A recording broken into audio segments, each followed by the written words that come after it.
Paradigm Initiative Nigeria to be here today. And bringing this to BIU based on request, because we were here earlier in the year for the 10th workshop.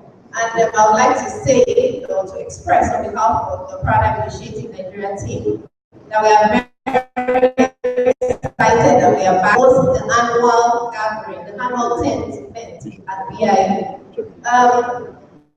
First, I would like to acknowledge the presence of our Executive Director, Being Dashiso by name, and my other team members, my Chief Operating Officer, Tokwe Ogundipe.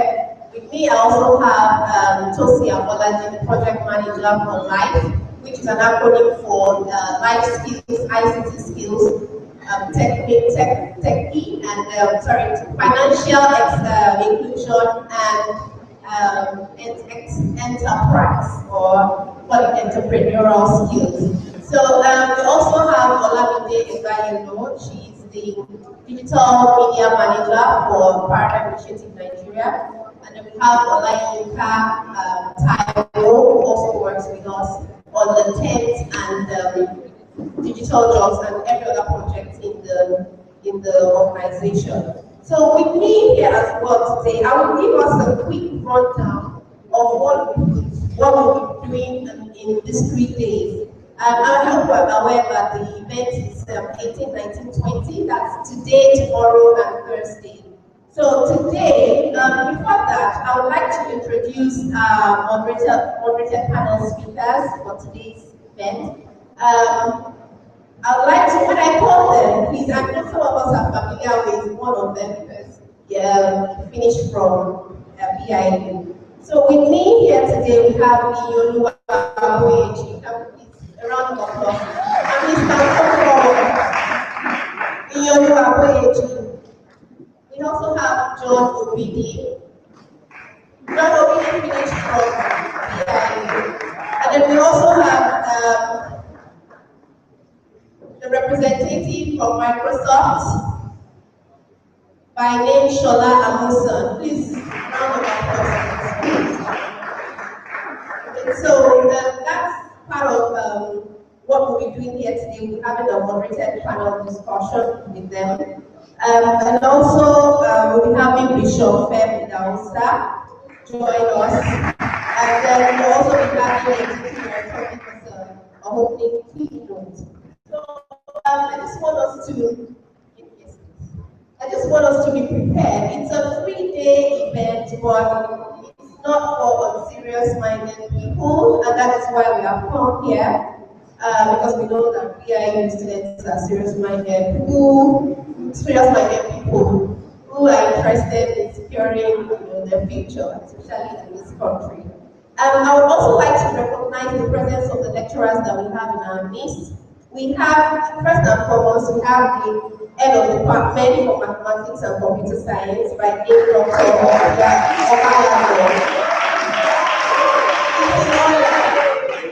We also have Mr. Idahosa, the assistant lecturer for mathematics.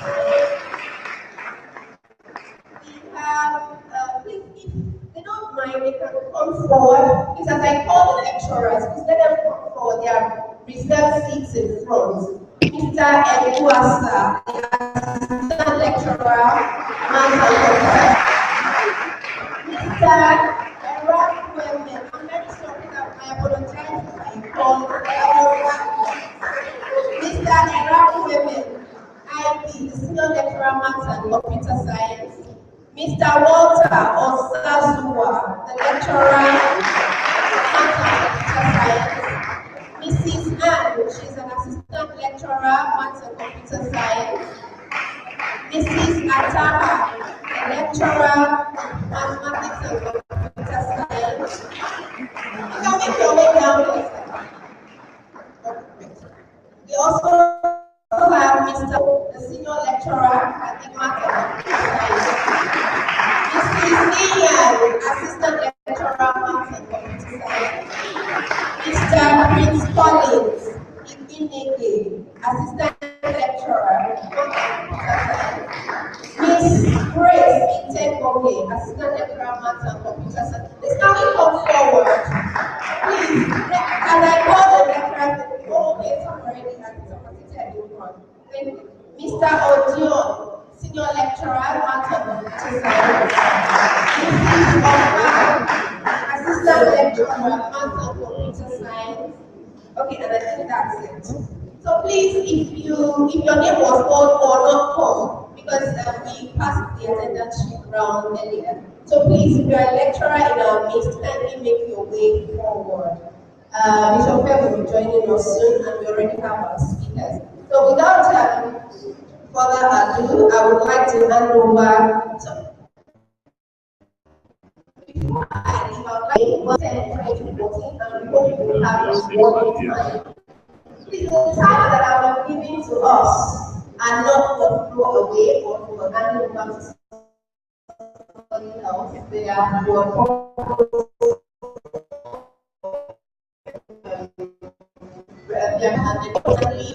tomorrow and on Thursday as well. And then finally, we used to pick up your lunch. And then please, because we're starting today and today is the first day, it's been quite hectic, then getting information across at once. So please, tomorrow, if you want to have breakfast, we'll be here by 8 in the morning. So you can have breakfast, have a networking session with people, just because we care. And then, so you can then do that between the hour of 8 and 9. But once it's 9 tomorrow, we keep off. We don't want the event to stretch further than 5. So once again, I would say welcome. And then please welcome with me as well the Chief Operating Officer of Paradigm Initiative in Nigeria. Thank you very much. Hello, BIU. Hello, BIU. Okay, when I was in university, they used to say great Ife. I don't know if they say that here. They say great BIU or something. Is that what you say? What do you say? I don't speak your language, help me. I'm not that old, don't worry. But in the days when I was in OAU, they say great Ife, you say great. What do you say here?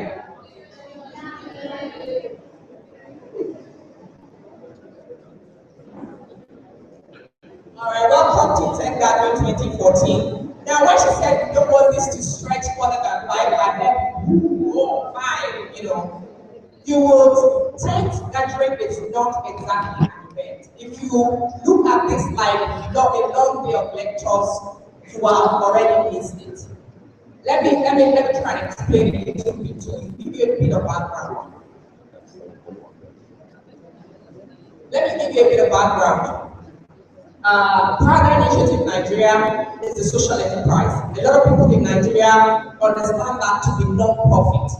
We're registered in Nigeria as a non-profit. What do? We connect young Nigerians with ICT-enabled opportunities so that they can improve their livelihoods. We're concerned with youth employment, we're concerned with youth empowerment, and we want to improve livelihoods for young people living in Nigeria. That's Paradigm Initiative as a non-profit project. Entrepreneurial Nigerian talented. Tent workshops and tent gatherings are not events. This is not a 3-day lecture. What we are trying to do is create a platform that helps you as a young, talented technology enthusiast to connect to opportunities, to be inspired, to add value. That's what tent is. Tent is not a 3-day lecture that goes from 9 o'clock to 5 o'clock. If you are smart, you will recognize the opportunity in these 3 days and your life will never remain the same again. I'm just unveiling, today is just an unveiling, but already in the room today we have Andela Institute. How many of you have ever heard anything about Andela? Okay, you've not heard anything about Andela. A lot of people have not heard anything about Andela. Let me give you an insight. Andela is in partnership with the best engineers and technology companies in Nigeria, US, and Canada. And they train young technology talents like you and connect you to the best employers in the world. So if I say Iyeoluwa Aboyeji is here as a speaker, I'm not saying that he's here to lecture you. That's opportunity in the room. So if I say that your life, this is the God University. We all believe in God. With God and the opportunities that is arranging around you, if I tell you that you have potential to change your life from this event, I am not lying to you. Microsoft is in this room as we speak. John Peter was one of you just a few years ago. So this is not, if you know what you're doing, for some people they will always be 5 years and 5 years, and that's what they never be. And when they start getting old, story starts to change. But some people can recognize opportunity when they see it and they can take advantage of it. This is not the first tech gathering we are going to have. Benson is in the room. We are expecting OAU. When OAU 2012, you know what BID students were because of OAU in 2012. In 2012, when we were in OAU, we had about 12 schools in that event over 3 days. We had who talked to the students about technology opportunities, entrepreneurship opportunities, capacity building, and all the over a period of 3 days. And the third day there was pitching. The students pitched their ideas to a panel of investors led by a US-based venture capitalist by the name of Nick Jacobian. Right now, as I speak to you, there are students in OAU, they are not done. Nick is providing funds for them on a monthly basis to build their technology ideas. And what we are hoping that will have happened at the end of these 3 days is that there will be young people who are connected to opportunities, and in just a few years will have businesses and products from this event that will be celebrated across Africa and across the world. So this is a platform that inspires. This is a platform that connects you to resources, to mentors, to investors, to opportunities. This is a platform that adds value. This is not a 3-day lecture. So I want you to get set for the best thing that ever happened to you this year. That's what tech gathering is. And I'm not the one who's going to speak all through. I'm just giving you the tip of the iceberg. Like Deborah said, you can expect keynotes, you can expect panel discussions, you can expect amazing speakers to join us in this event, including Bishop Fair himself. So we are in for a very interesting engagement. And at the end of it, what we hope that we have done is that we have raised young innovators. Facebook was a school project, or let me put it as a school experiment. In Google, these are, world-class brands that started in the university halls of their founders, their hostels. So you don't have to be a user and a consumer. You can be an innovator. You can be the next biggest African brand, that will take the most advantage of the African market and then extend to the entire world. So that's what tech is about. And I'd like to welcome you very much and wish you the very best of time over the next 3 days, as we engage with this event. I've been told that it is very important that we pray. I'm going to pick up and bring in prayer, and we're going to do just that before we go ahead with this event, commit everything to God. So I'd like to invite the HOD of Computer Science and Upwards and Computer Science, Dr. Obaya, sorry if I made a mistake there, to help us with the opening prayer as we start this event. Please let's welcome him.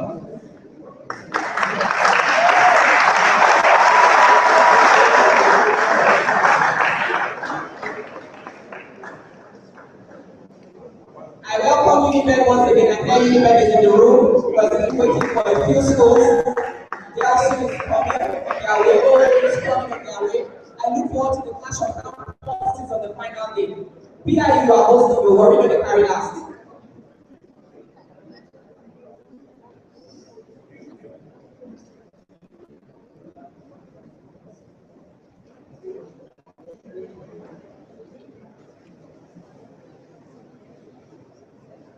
Doctor is busy, he's delegated Mrs. Ataka to do this on his behalf. So let's welcome him.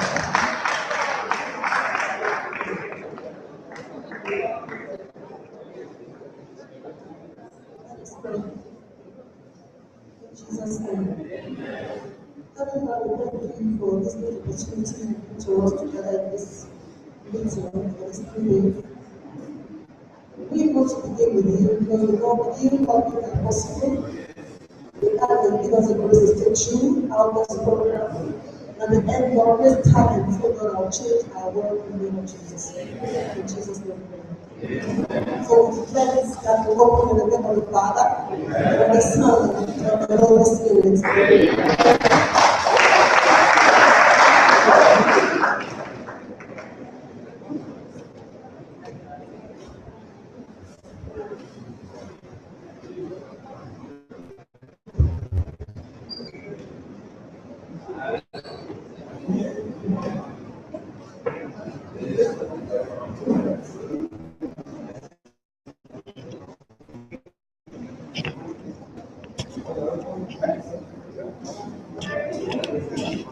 Sir, if you've got empty seats in front of you, I don't want to occupy them. Please continue forward. You've got empty seats in front of you. And I think to say that people here as well, or maybe can be directly from the back row to the front and do so as well, please. Thank you.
Exceptional success.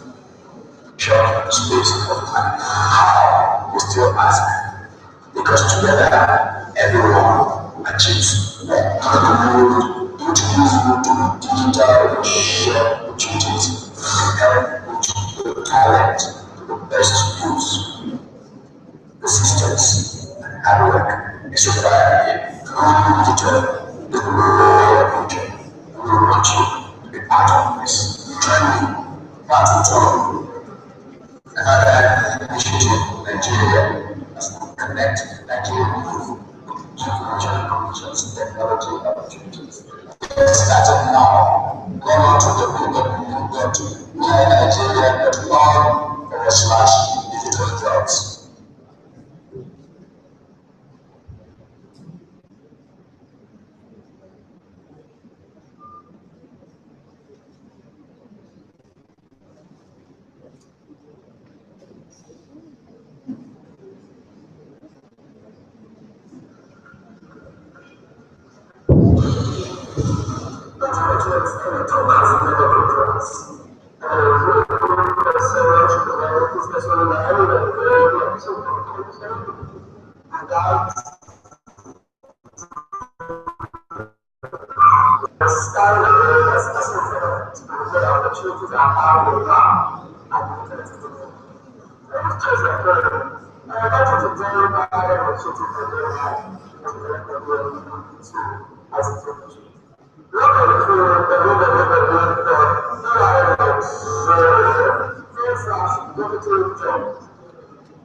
Those videos were not, the sound wasn't good, and I could see that the number was like engaged. So we'll try something else and then to kind, because the message is very, very important. How to get it. So we want to try something else and then maybe we'll speak them again and then you will actually get the message. Right now, I'm going to bring up the Executive Director, Paradigm Initiative Nigeria, make us yourself for the opening keynote.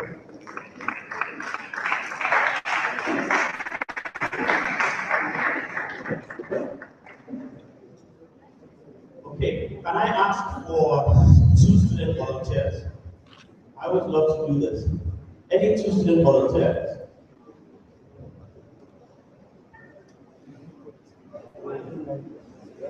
Any 2 students, just come forward if you're ready. Hopefully we can get a lady and a gentleman.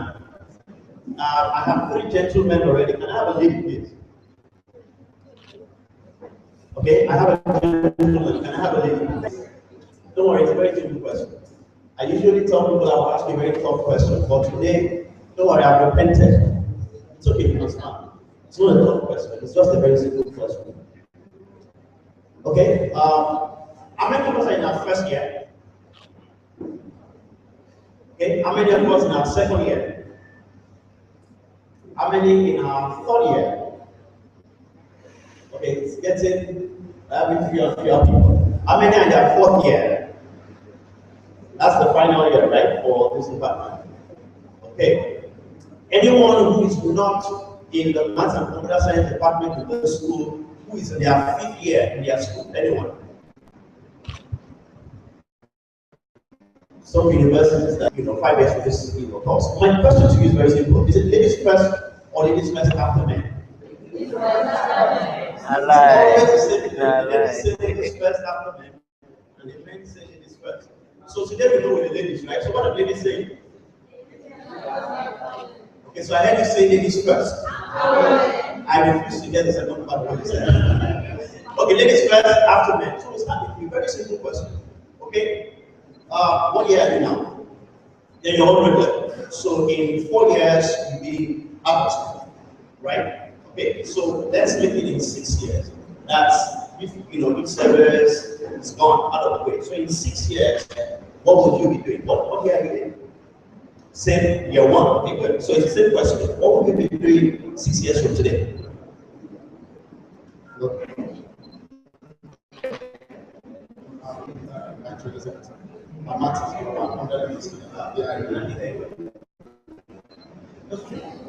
Martins Global Pandemic, 100 levels to the DIU. The question was like this: in 6 years' time, what should I do?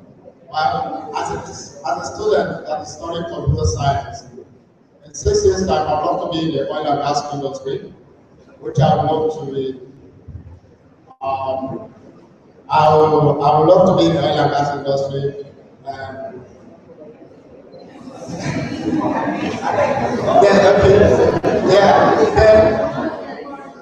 They specialize on programming and software.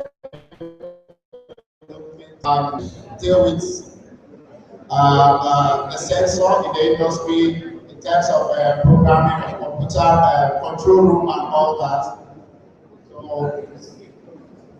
yeah, that's where I love to be. Put your hands together for me.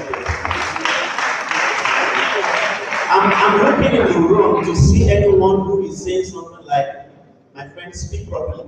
And I will carefully walk towards you and hand you the mic. Is that okay?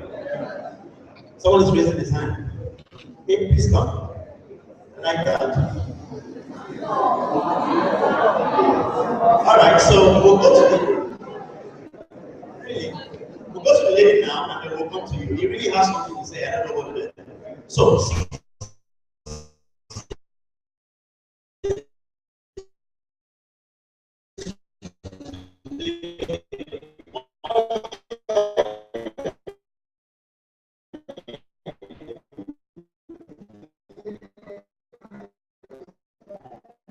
then you're one also, okay? For starters, while I'm working on building my own. Yes, in hotel or tourism, because I'm studying hotel and tourism management.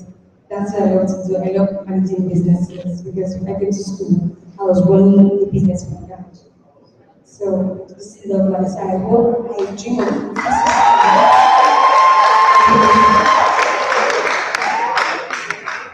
If this were Britain's Got Talent, America's Got Talent, we declare the winner. But I have a feeling those who clap for her, please clap again.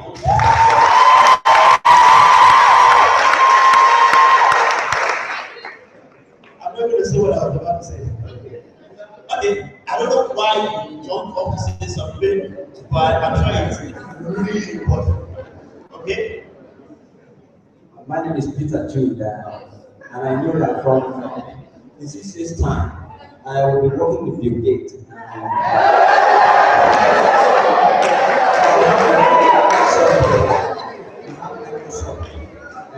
will have Ubisoft.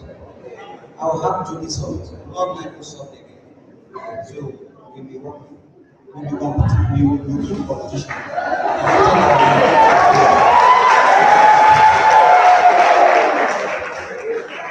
Please put your hands together for this, ladies and gentlemen. Please go take it. You know, I like it when I hear students say things like this. You know, I honestly would, if they do what they said they will do now in less than 6 years. So when they said I'll be competing with Bill Gates, I was looking at you to see your reaction. Since you are with Microsoft, and I can see that you were like, we'll be waiting for you. But trust me, there are names that you hear today that you won't hear in 6 years. There are names that you don't hear, you have no idea what they are today, but in 6 years, you'll be asking yourself, where on earth did they come from? Okay? The reason I answer that question is because I need you to ask yourself this question right now. We're spending 3 days with you. The first day, we'll tell you a few things. Tomorrow, we've asked some other people, so we've got people who want to speak with you today, we're going to share their experiences. By the way, there is nobody who is coming here to tell you anything about theory. Everyone who is speaking to you will share from practical experience. And the reason for that is because we're not here to waste your time, and we're not here to waste our own time. We're here to add value, and we hope that in the next few years, when Bill Gates Computer, okay, when Bill Gates Computer and the other guys, any other person who would keep Bill out of business in less than 10 years, anyone else, okay, around the room, we trust that in a few years, some of us will invest in your businesses, and then we can retire and not work for the rest of our lives. Okay, if you friends invested in, well, senior colleagues invested in Microsoft in the early years, who retired as engineers. When you go to visit some of them now, in fact, the only thing that they do is basically check the trend. Of course, checking the trend can have its own disadvantage, because if the trend is going any reason price of you begin to have applications and you get on the phone. That's what members know to call the managing director or the CEO to say, "Guy, what's happening?" Tomorrow, two people focus on technology. On day 3, it's your day. On day 3, you have a chance to make a presentation on what you're already working on.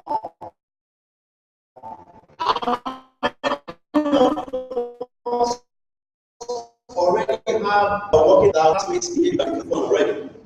It's okay, no, I'm not going to call you, don't worry. How many of us have friends working on already? The reason I'm asking this question is because this is central to why we're here. There's no reason in the world why immediately after leaving school, the first thing that comes to your mind is how tough the unemployment market is.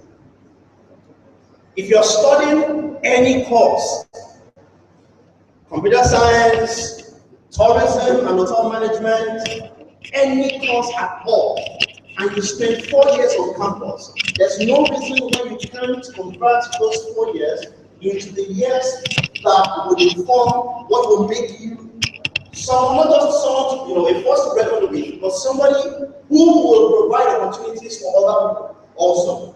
I'm going to show you a very short video. Really short. And this, well, it's a summary of 200 countries over a period of 200 years. What you will see there are countries that moved from, okay, the video is not playing on this machine, but I'll tell you what happened here. So, some researchers put together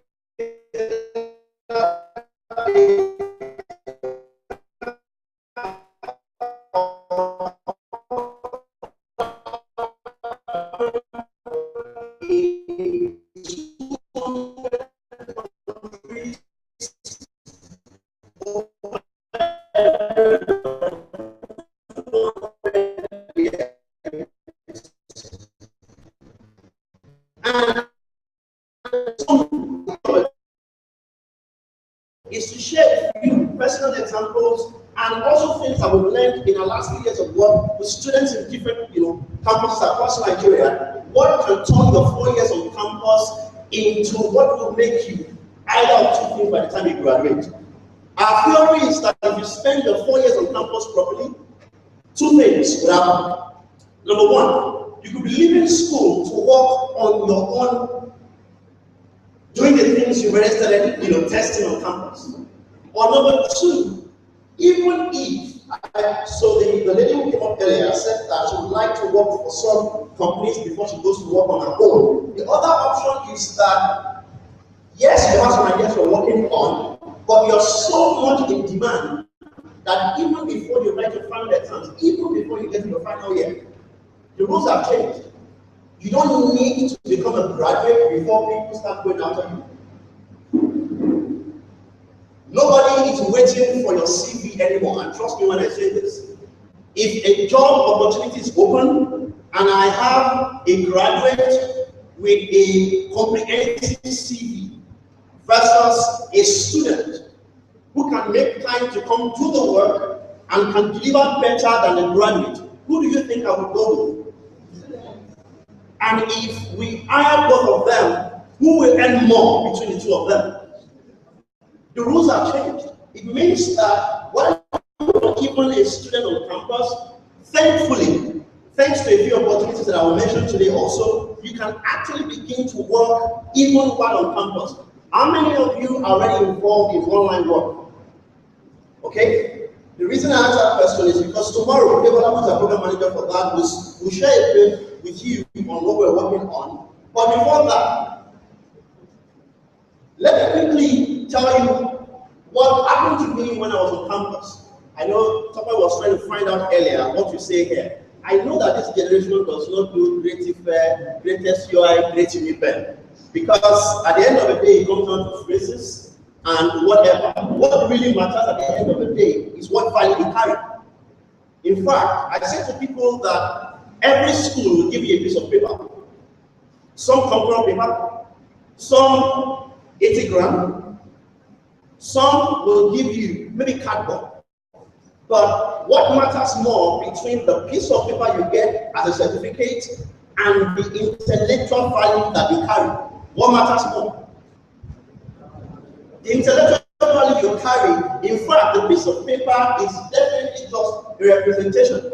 One of those times, many years ago, when campuses used to be closed down for a long time because of strike action. Does it still happen these days?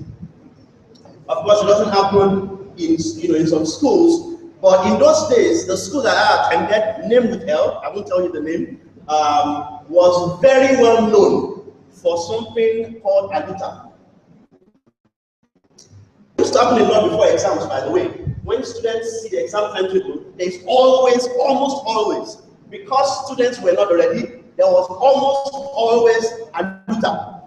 And then we'll be sent home for a while. But one of those times, we were sent home, but no one, so I was my first year, I was looking forward to getting into my second year. And then we had to go home. 1 month became 2 months. 2 months became 3 months. The last time was 6 months, and everybody was complaining. If anybody would remember this, 1998, 1999, 97 to 1999, for 18 months, students of OEU IFRE were not in school.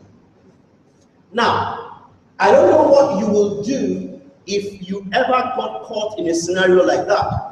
For those who are on campuses that are private universities, you probably would never get caught in that. But you will, at some point, get caught in a space in time where you will ask yourself, what should I be doing now? So that in the next 3 years, I'll be ready. The reason I asked that question earlier about where you want to be in the next 6 years is because where you will be in 6 years is evidently dependent on what it doesn't happen that, you know, I do what I like now. I'm sure that you guys don't do that, but I know that many students who are not in this room today are known for cram, pass, and forget. You know, that's CPF thing. You cram, you pass, and then you've forgotten everything you've learned. You move on to the next year, and I know you guys don't do that, right? You guys don't do that, right? You don't. Promise me you don't. You don't, okay? If you do, you're on your own. I'll just leave it at that. We had to spend that time. One of the decisions I made at the time happened to be the best decision I made for a very long time. We stayed back on campus, and at that time, there were very few computers. There were about maybe 20 to 30 computers in the entire university. If I ask you how many computers you have in any of the universities you are in today, you will tell me you have even a lot more than that in each department. We just got internet access. It was a big deal. And I stayed back on campus, and I began to spend time. The good thing was that initially you would have to write your name to spend 15 minutes, and when 15 minutes would be over, you have to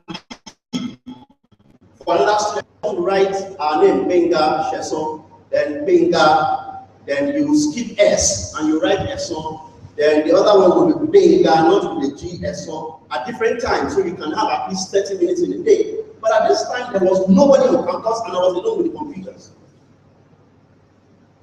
I could have gone home like everyone else, but for many reasons, I sent a letter to my dad. And the letter clearly, of course, I didn't take it myself because he's a retired teacher, by the way. You might not know him, and I'm sure you don't know him. But if I took the letter home and I gave to him and I said, Daddy, please read, he would wake me up the next morning for that 6 a.m. conversation. I don't know if any of your parents ever had that kind of conversation with you. When my dad wakes you up at 6 a.m. to say we need to talk, even if it's 6 p.m., when he says we need to talk, your head starts ringing like, what did I do wrong? What will I do wrong? What would I have done wrong? So he would have one of those conversations. I didn't want that to happen. He would have told me, stay at home, wash the car and all that. So I sent a letter to him and I said, I promise you that in the future, in less than 10 years, you will be proud of this. Stayed back on campus, began to use the computer, and the first time that we were told that school was going to resume again, I was excited, went home for a while, came back to school, and when everyone got back to campus, I became the go-to guy when it came to computers. Medical students, of course, I couldn't afford to buy one myself, and I say this because there are many of you who would say that the tools that you have access to, how do you get them? And I'll get to that in a bit. But the opportunity that I had, and I will say something to that when I speak to 10,000 hours, is that actually things have changed. There's Wi-Fi on campus, right?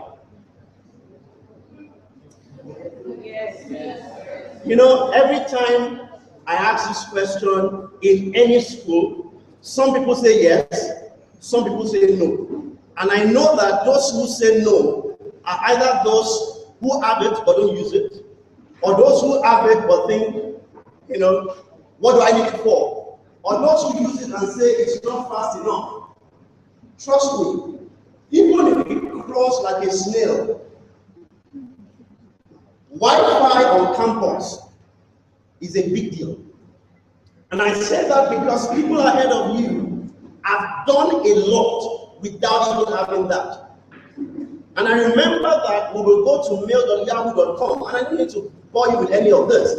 You go to mail.yahoo.com and you walk away so that it can open by itself. And then you open username, open password, and then you wait a bit. Once you see sign in, you don't wait for the entire page to load. You put in your username, you put in your password, you click sign in, and you go for launch. Because between then and when launch is ready, the page will open. then you now open, now you have to open a new tab. That one had to open a new tab. There were no in-browsing tabs. You open a new window, you open so many windows that each one is so tiny you can't find the tab for that particular window, and at some point, and you start all over again. But right now, you guys have mobile devices. There is no one in this room, anyone who doesn't have a mobile phone. In fact, you won't even raise your hand actually. And I can tell you, I can't see your phones, but I can assure you that many of your phones are more powerful than some supercomputers many years before now. I always compare two devices with interesting discipline. The IBM Z10. The IBM Z10 at that time was something that if you put it into this room, of course you would probably be a quarter of this room or something like that, and then the AC would need to be really, really cool. I don't know how many of you use the BlackBerry Z10 right now. It's got more processing memory than the IBM Z10 at the time. It's got 16 gig of space. The question is,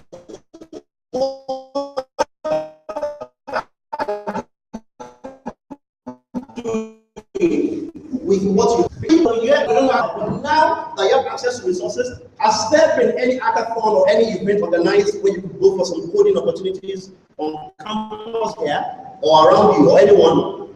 Okay? Have you had any such opportunities on campus?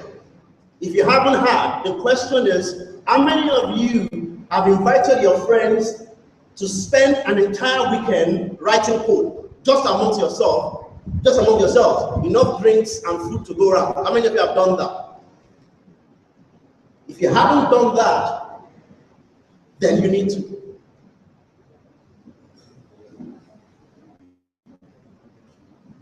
I mentioned this earlier. There is no reason, and I think that it's actually inexcusable for anyone who is in a Nigerian tertiary institution, especially, how many of us are from Uniben? Where the Uniben guys? How many of us from BIU? That's like 90% of the room. BIU. Okay? Now, as the other schools are, as any other school arrive, okay? Now, as the other schools arrive, I'll ask the same question. But reality is, the amount of money you guys pay on tuition is enough to make anyone serious. The good thing is that what you will be exposed to in the next few days, in addition to the things you already know, because we know that many of you already have some projects you're working on, many of you have some ideas of things, some things you want to do, and that is one of the reasons why we say that when we begin to work with any particular school, and I understand that we will send the MOU with BIU, is that today or when? But we're sending that MOU during this period, is that we will work with students such that from year one, you define what you will do when you graduate. We don't want you to wait till your final year to do copy and paste. And a lot of my colleagues did that in our 5th year in electrical engineering. People will take a final year project from another university, somewhere far in the country to Nigeria, change the name of the city to Lagos, and change a few things there, and present it to supervisors, including Prof. K, who was known to be a major expert. But at that time, there was no way to find out.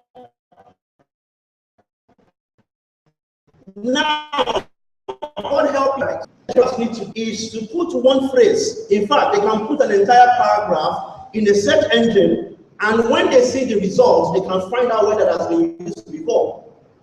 How many of you in your final year again? Okay, is this your first or second semester? First semester, so you started working on your project already. How many of you in your final year chose your project topic or what you're working on in your first or second year? The reason I'm asking this question is because if you take your final year project as an opportunity to introduce yourself to the industry or to the ecosystem where you want to work, it's much better than when suddenly in the final year you have to do a project. You need to get an A and then you do just anything. The best introduction you can get into the industry is to make sure that from your year one, you define what you want to do in your final year, so that your second and your third year can be spent learning the things you need to learn.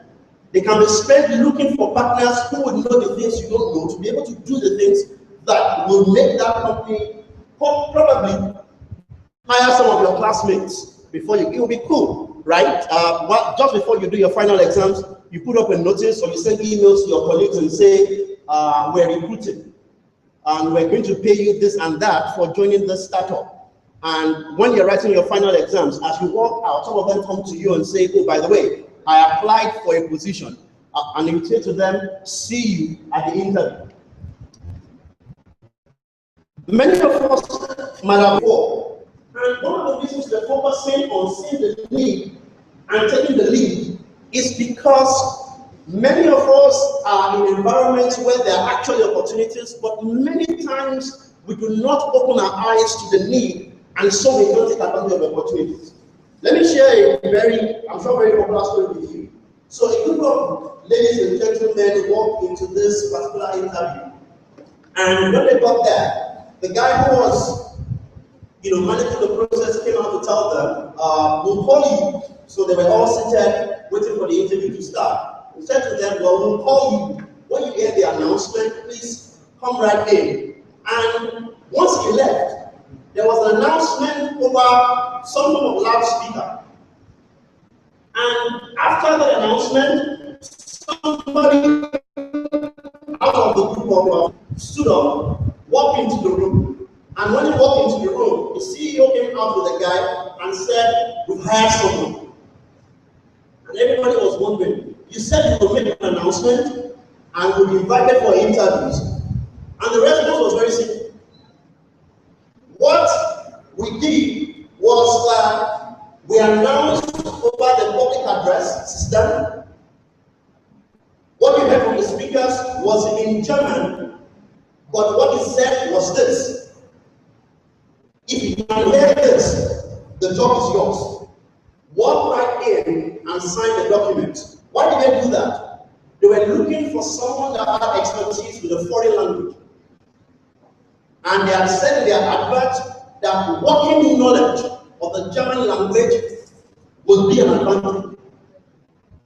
So they announced, if you can hear this, in the language that nobody else in the room understood except that guy, walk in and the job is yours. For many of us, opportunity comes like that many times. And the reason why we see the opportunity is because the opportunity. And a few other things that I think you can even watch out for a very simple example. So when we were here for the tech workshop, we listened to a few ideas, and one of the things that struck me was the fact that many of the guys who were working on ideas on this campus were working on those ideas because their classmates complained about something. So maybe classmates complained that, oh, you know what, I need to have access to past question papers, and I don't know where I can find them. Maybe classmates complained, you know what, I'd like to be able to get resources, extra resources, available via video or something like that. When you listen to people complain about various things, one of the things you can do, either two things. You could either join them to complain, or you could begin to find a solution such that at some point they would pay to get that solution from you. The other thing is, if there's any way to make life on campus easier, let me give you a very good example. My final year project was based on e-registration. In 1999-2000, I know all of you registered online, right? Coming to campus, you even register online right now for entry exams into University of Harvard. At that time, you had to go through a process that was tedious, to say the least. And one of the reasons why, in spite of the previous objection to my final year project, one of the reasons why I was asked to come make a second presentation, which wasn't to, just my department, but to, the IT Association of Nigeria, was because it solved a problem that everybody could identify with. Now, speaking of taking the lead, and this is where I will speak to you, and I will ask for some volunteers also at this point, but not now. There's something called the first mover advantage, right? And it's called that for a reason. That if you start now, there is a chance that people will hear you talk about that solution so much such that when they begin to look for someone who they can pay for that solution or who will be known as the provider of that solution, there's a very, very, very more than slim chance that they come to you because you've been talking about it. But one of the things you don't want to do is you don't want to be the guy or the lady who talked about the solution so much but did nothing about it. Because if you did talk about it and you do nothing about it, then what you've done is you've made that sector popular, you've created a sector, and you've done nothing about it, and somebody else will come to eat the bread and you have butter. And I think this is the point where we need to begin to think of it's an all or nothing attitude. And I say that because your campus, right now, you've got an environment that you do not exactly have when you graduate. There's a reason why all the companies we make noise about today, there's a reason why many of the founders started from their campuses. At that time, at this time, some of the mistakes that you make, it's okay. If you start a company right now and it fails, it's fine. If you start a company 10 years after leaving school and everything, all the bills you need to pay, you definitely do not want to fail. One of the things we'll do this afternoon when we have a roundtable is that I'm going to ask two of these gentlemen here, these two gentlemen here, Amy and John, I'm going to ask them the toughest questions ever. And the reason for that is because I don't want you to leave here just hearing only things like, oh, in my first year, I make 10 million naira. In my second year, it became 50 million naira. I want you to hear practical steps of how people did the things that I talked about today. And I mentioned this earlier with the 10,000 hour principle, and I know that many of you have heard this.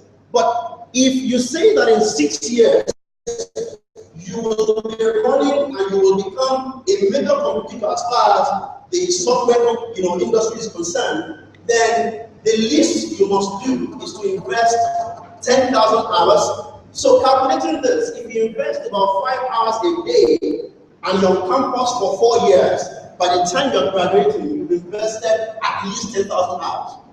And the theory is this, that if you invest 10,000 hours in anything, in playing a musical instrument, in writing code, in public speaking, in writing, or in anything else, you become an expert at it, and you do it like you were born to do it. Obviously, if you choose to take the leap earlier, if from your year 1 or your year 2, or before you get your final year, your colleagues already know that this, when you come to this topic, this is the guy. So it's Wale Literature showing up. His middle name is Literature. So when his friends are around him and they want to do, at times, they might not want to tell him so that he doesn't feel too cool. They go tell someone else. I'm not going to talk to Wale. My theory is this, and this has seen work from time to time, at least over the last 11 to 12 years, that if you work on something early enough and you become known with that thing, opportunities that others struggle to get will come to you. Some people would even come to you and say that, oh, have you seen this opportunity? It's meant for you. Or worst case scenario, even those who do not like you, who think you're in year 1, what's your problem? Why are you getting all excited about doing something in your final year already? The moment they begin to tell others about the things you're working on, they become your employees because they become your marketing officers. Yes, they are not exactly saying the best things, but they are doing 2 things. 1, they are tying your name to what you are working on, and 2, they are expanding the number of people who have heard about you. If I say nothing else, I'll say this. This overtakes the tree is when? 20 years ago. If you plant it now, then it's not a tree. The best it is a shrub. But thankfully, the next best time is now. I trust that there's no one in this room who, by the time they are graduating, will suddenly realize, oh my God, there are no jobs, I want to apply for a job. Who would have 2 obvious options. 1, that graduating with a product or a service they've developed all through the years in school, or they are so skilled that when all those companies that they want to compete with are looking for the best guys and the best ladies to hire, they definitely are beginning to look for them. This is the best time to learn, to network, to test your ideas, because what you can do is you can spend this 4+ years down on campus, you can spend those years to prepare for the next 40 after campus. I'll tell you this for free. When you're in school, there are things you hear and that you say to yourself, what is this guy talking about? But 2 years after leaving school, you remember them and you're like, thank God I listened. Or, I don't want to say the other thing. Another interesting opportunity you have as students right now is that you can actually lead the learning curve. You can literally, and I'm sure that your lecturers who are sitting in this room will agree with me, you can literally force your lecturers to spend more time with you than they want to, teaching you more. Because right now, teaching has changed. It used to be a lecturer would come up and be the sage on the stage, and I'm sure you've heard this. But right now, lecturers know this, they are guides by their side. They are pointing you to new knowledge, and there are times when you can even ask a question in class that can make the lecturer go home and do some homework. It makes them better, it makes you better, it makes the learning environment a lot more useful than producing graduates that have to go through 1 week of crash course before they can even be fit for anything in the corporate world. So my question to you is this: how many people are already using your product or your service? I know you're year one, but the question is this: when you get to your final year, and I'm going to ask you this question again, what would you rather be doing immediately after graduation?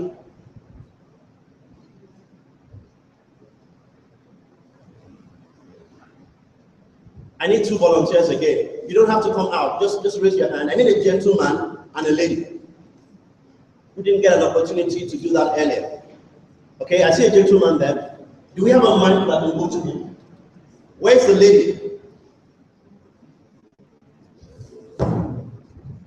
Did you raise your hand? No, you didn't, okay. Where is the lady? I can see one hand like this, like pointing at someone. I want to see it more like this. Where's the lady? Because it's ladies first this time, instead of the gentleman the other time.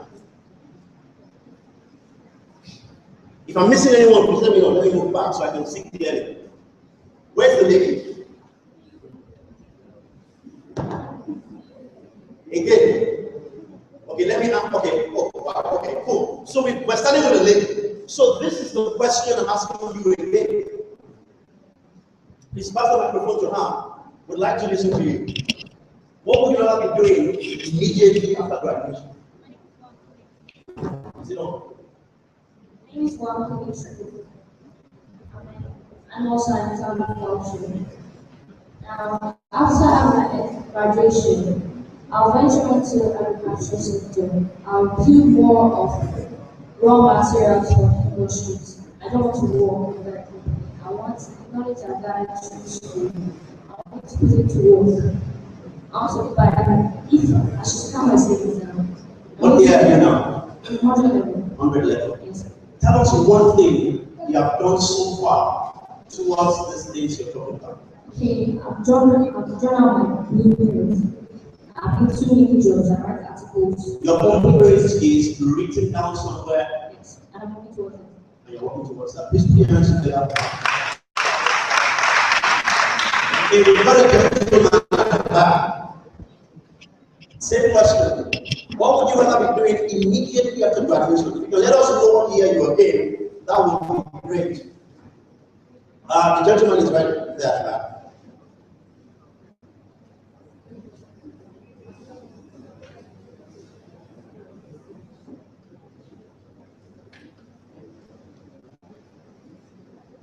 My name is Solomon from the West of Benin. What would I rather do? What year are you in now? Sir? What What year? On the 300 level. 300. Okay, so you get 3 questions. Go ahead. Okay. What would I rather be doing than about graduation? If I'm skilled enough, if I'm well skilled. You're in 300 level. Yes. I will take if I am from you. Okay.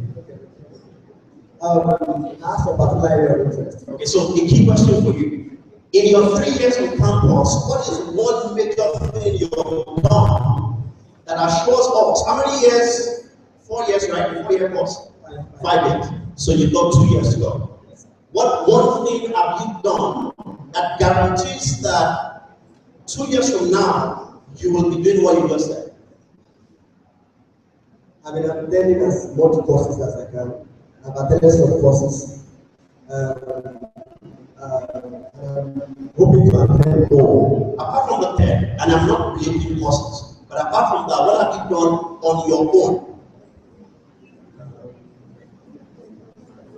It's okay to admit that, and I know you've done some things, right, like you said, but even if you haven't, and in your 3rd year, you've got 2 years to go, that's one of the reasons we're here. Because you can learn from people today and tomorrow to know 1 or 2 things that you can do. So do you want to tell us something now, or you wait until a bit later and then share with us? Yeah, I'll wait till you wait. Yeah, just rescue you. Say thank you to me later. All right. I'm asking everyone to ask themselves that question, and I'm going to ask you to take 30 seconds. Do me a favor, pick a partner. Someone to your right or someone to your left. If you don't have a partner on your row, then nobody likes you.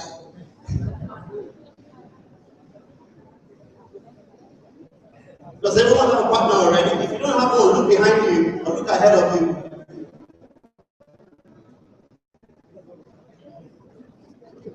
Okay, I'm not asking to hold your partner, I'm asking you. It's okay, it's okay. It's okay. Okay, everyone's got a partner, right? Okay, I need you to spend the next 30 seconds. Please make sure that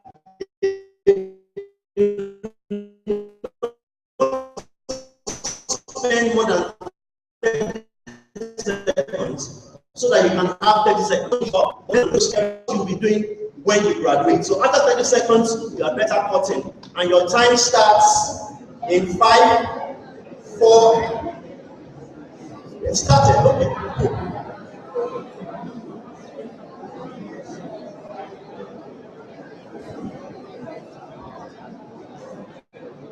Okay, that person doesn't apply here.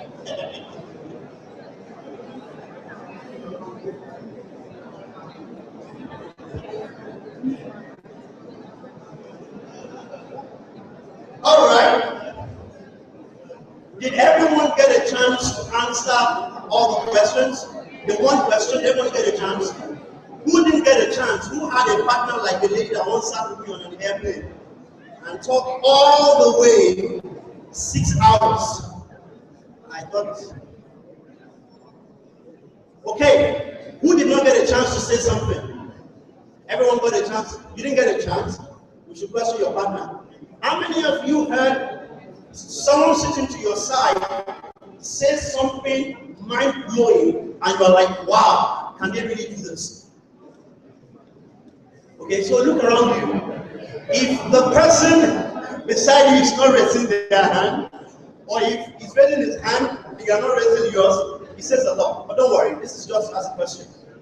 Ladies and gentlemen, the reason I've asked you to ask yourself that question is simply because we hope that after Thursday, everyone who has been part of this would have had a chance to be able to see the lead a lot more and to be able to take the lead.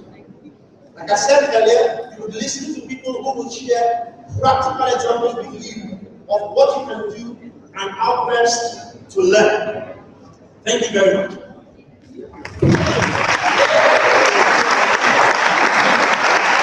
I see we've got some time for questions. We've got a few minutes for questions. And I'd like to know if you have any, we have a second mic that will go around if you have any questions. And it's okay if you don't have questions. Actually, there will be many more opportunities for you to ask questions. I won't tell you what he told me when I said what you guys will be doing in the next few years. He will tell you himself, and I'll put him on the spot to say it. Any questions? All right, enough for now. Thank you, and enjoy 10th Gathering 2014. Keep clapping. Are you tired? I think it's too early to be tired. I really enjoyed that session. And of course, well delivered. Thank you very much, Benga Shison, Executive Director of Paradigm Initiative Nigeria. We're always proud of him because he represents not only us, but our country, Nigeria. Thank you so much.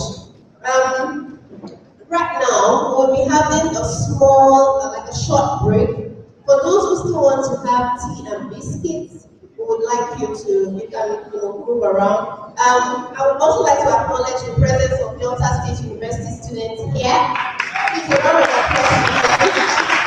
Delta State University is here. University of Benin students are here as well. And if you are from any other, you're not from BIU, you're not from Unibet, you're not from Delta State University, please can you signify?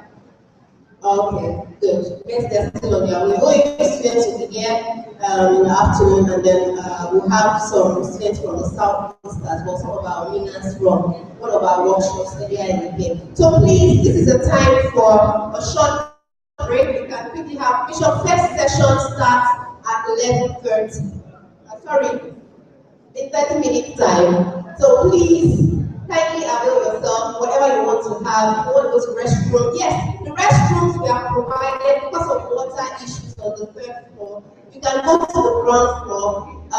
The restroom, the first to your right. Please, you have all the necessary things there to be cleaned up for you, so you can eat yourself and do whatever you want to do. Stretch your legs, meet people, network. And please make sure you are back.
Okay?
My soul belongs to you.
She's the one that lights the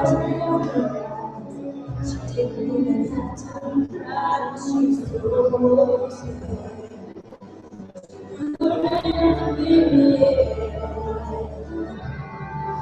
Jesus, take the wheel,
take it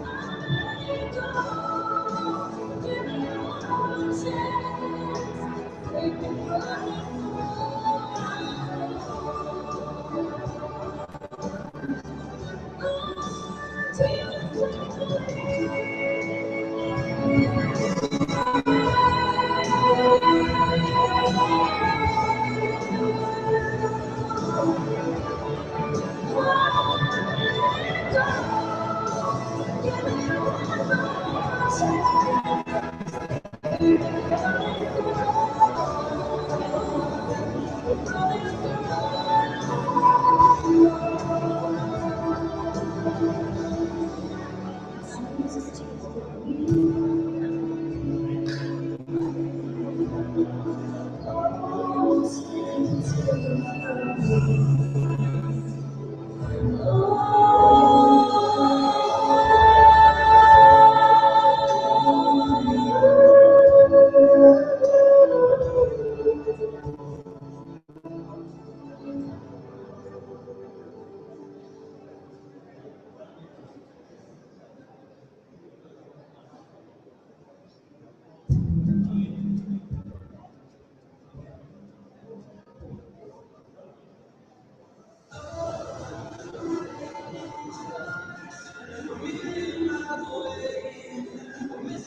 Well, make it sharp at the same light now.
Just as people how the man passes, still behind the shadows, colors, and assembled colors.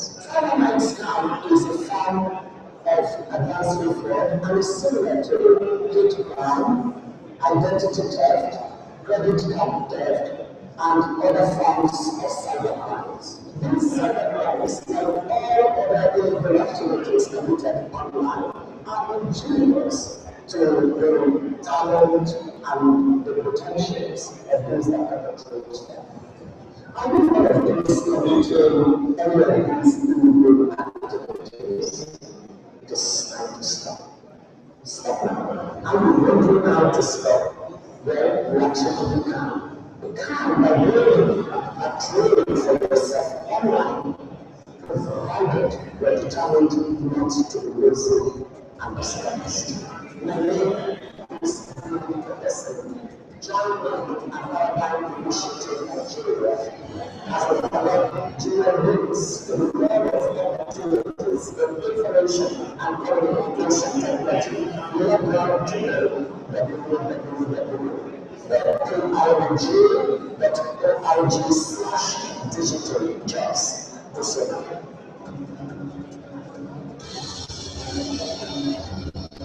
Here are two needs. First, let me paint a picture. Imagine you web design a second person who could provide content for restaurant, applications, and other to interact. If we put all these great talents together, working together, we could achieve exceptional success. A short space of how we still ask, because together we achieve something. Which is to digital joy, which is to your talent, best use, persistence, and hard work is required. We return with real we want you to be part of this training that we talk about. Rather initiative Nigeria as we connect Nigerian youth with the evolution and applications of technology and opportunities. Get started now. Log on to www.nigeria.org/digital jobs.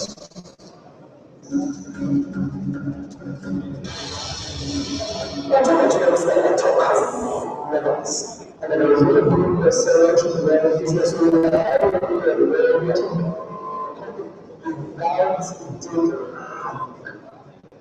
you are starting as it is at the moment, the opportunities are out and just like and I want you to tell you how opportunities are doing as well as opportunity.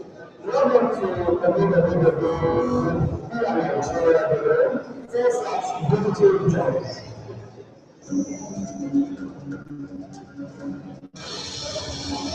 When Nigeria, this is my open letter to you. Yes, you live in Nigeria.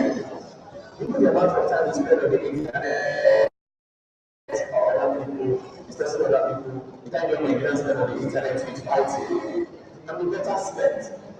You can build a career online.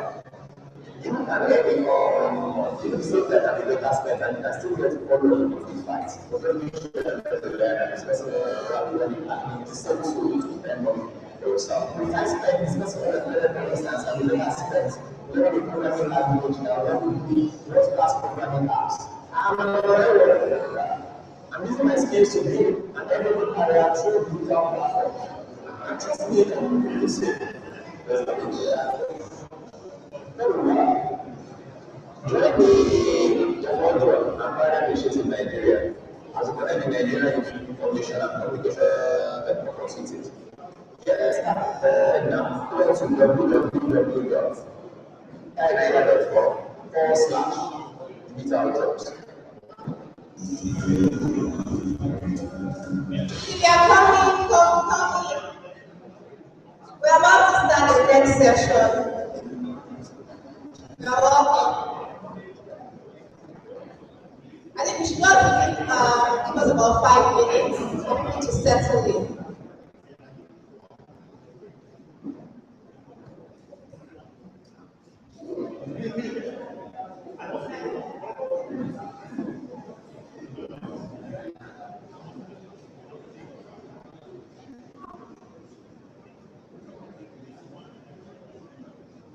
Yeah, so whilst people are coming in, I'd just like to make a few more announcements, especially for the people that were not here in the morning. Tomorrow we won't start at 8, but we'll be here for 8. Breakfast will be served between 8 and 9. If you want to use the restrooms, very important. If you want to use the restrooms, you go to the ground floor because this is the new building. So we still have water issues on the 3rd floor. So if you need the restroom, it's on the ground floor. And then tomorrow we'll start, we'll be here by 8, so between 8 and 9, you can come in and get ready for the event.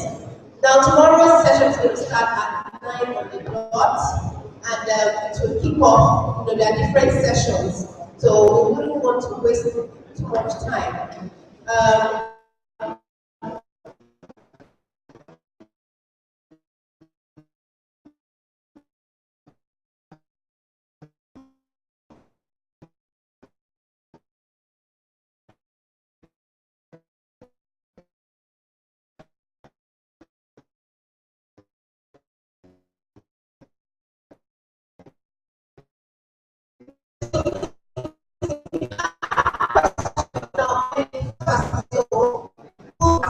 For instance, I remember when I was in the uni, and then after a lecture, and the lecturer would be like, this is 2 hours, nobody asked questions. And you know what that signifies? It signifies that the guy don't understand what the lecturer is saying at all, or the students are just, So please, I know that we have a collective mention of very sound students here. So please, this is an opportunity for you to ask any kind of question. You know, it might seem very silly to the next person, but trust me, I'm very sure that same next person would, from the answer that will be given to that question, that same very next person to you would gain something. So I want to encourage us to ask as many questions as possible. We are bringing facilitators who are experienced, who have been in the field, and who have, because they don't have answers to all life questions, but they have the key answers, that can help you even carry out further research on your own. So please, let's just give ourselves maybe a couple of minutes more. The students will give them 30 minutes, but some people time, maybe it's 30 minutes and they're just leaving their rooms or wherever they're coming from. So please stay attentive for the next session. It's supposed to be a Bishop Fair, but if Bishop Fair doesn't come in, we'll have our next keynote speaker come up from Microsoft. So thank you very much for being patient.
Digital jobs. That's it.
because you know that the first section here was full, but you know how students are, they want to go and get refreshed. But thank God the class is full.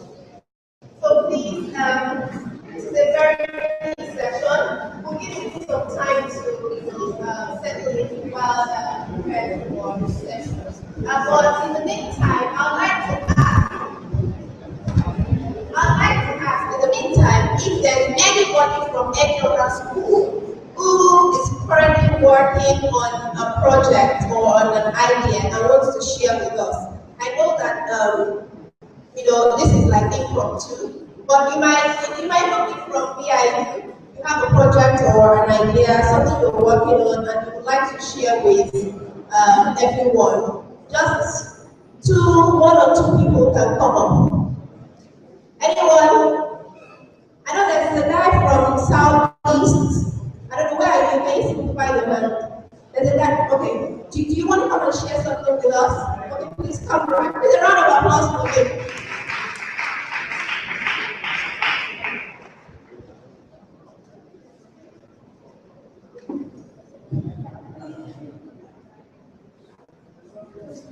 All right, so he's going to tell us his name, what he's working on, and for how long he's working on it, and when he hopes to complete it. So you can just give us a brief.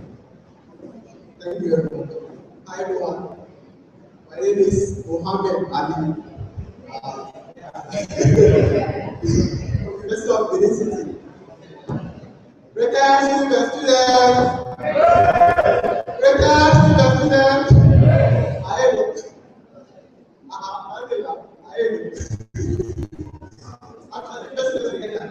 My idea is quite simple. I won't be spending much time talking about it because it's very straightforward and simple.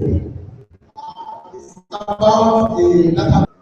I don't know, I like very much. So the idea is this. If you look at social media today, it is very, very crowded. Let me see what noted with open. There are a lot of people who take that and late. And the reason for that is because it is very, very hard to actually get binary files. Just when you do with variables like is 5 equals to or you can A equals to B. So you know whether or not that image has already been uploaded by somebody else. So for that reason, I can take a picture today, upload it to Facebook. Somebody else will download that same image and upload it to Twitter. Then another person again will download that same image and maybe post it to Google Plus or their own personal blog or thereabout.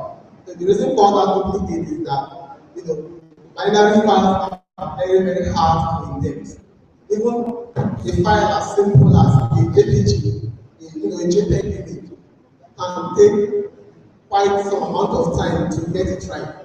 And if you look at most of those image recognition software, not only image, file software in general, they are, how do I put it, very, very primitive. If you want to index a file, for instance, it must be somehow very related. Maybe you just have a portion of it, and or maybe you have somebody take that same picture with another phone, and may be able to recognize it. Sometimes it does, sometimes it doesn't.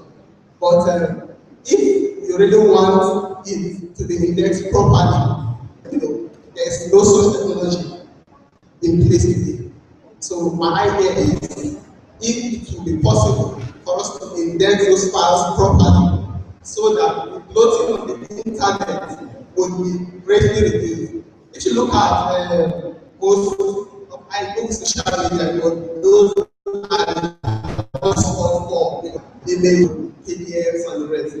So if I can index these binary files, it would reduce the bloatedness of those social media networks. And then, for instance, you wanted to upload a file that's already been there before. So instead of uploading it and wasting time, you just tell it that someone else has already uploaded it. So instead of you to upload it physically, you just get a link, a link to that particular one. So that's basically the idea. So now it's time for how my algorithm for implementing it. So what I thought was, we have different servers, by different companies, that take care of their files, that stores their files for them. So I want to build a central database that sits on top of the internet. So basically do is we are going to build a server like a middleware that programmers can incorporate into their programs. Just like how you incorporate a HTTP handler into your code or a TCP handler into your code. So we'll be having like people in the mountain. Okay, let us start the election. Or Project X. I think that sounds better. Selection of Project X. You say? Okay, the X is taken. I'll be Project Y. Okay, that's it. So what I want to do is I'll build a central database so that when you are making HTTP files, it looks it up in your database. If it is there, or returning it is indexed in a central database. The reason for that is that, for instance, let's just pick up as a case study. If both of them are using our service. So first of all, if we are indexing this database, I don't know, does anybody know about Marcos process here? We have computer science students in the house. Marcos process, anyone?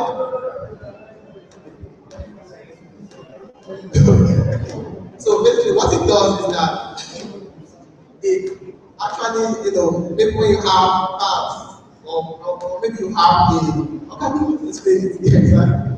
But it brings processes into a state of constancy.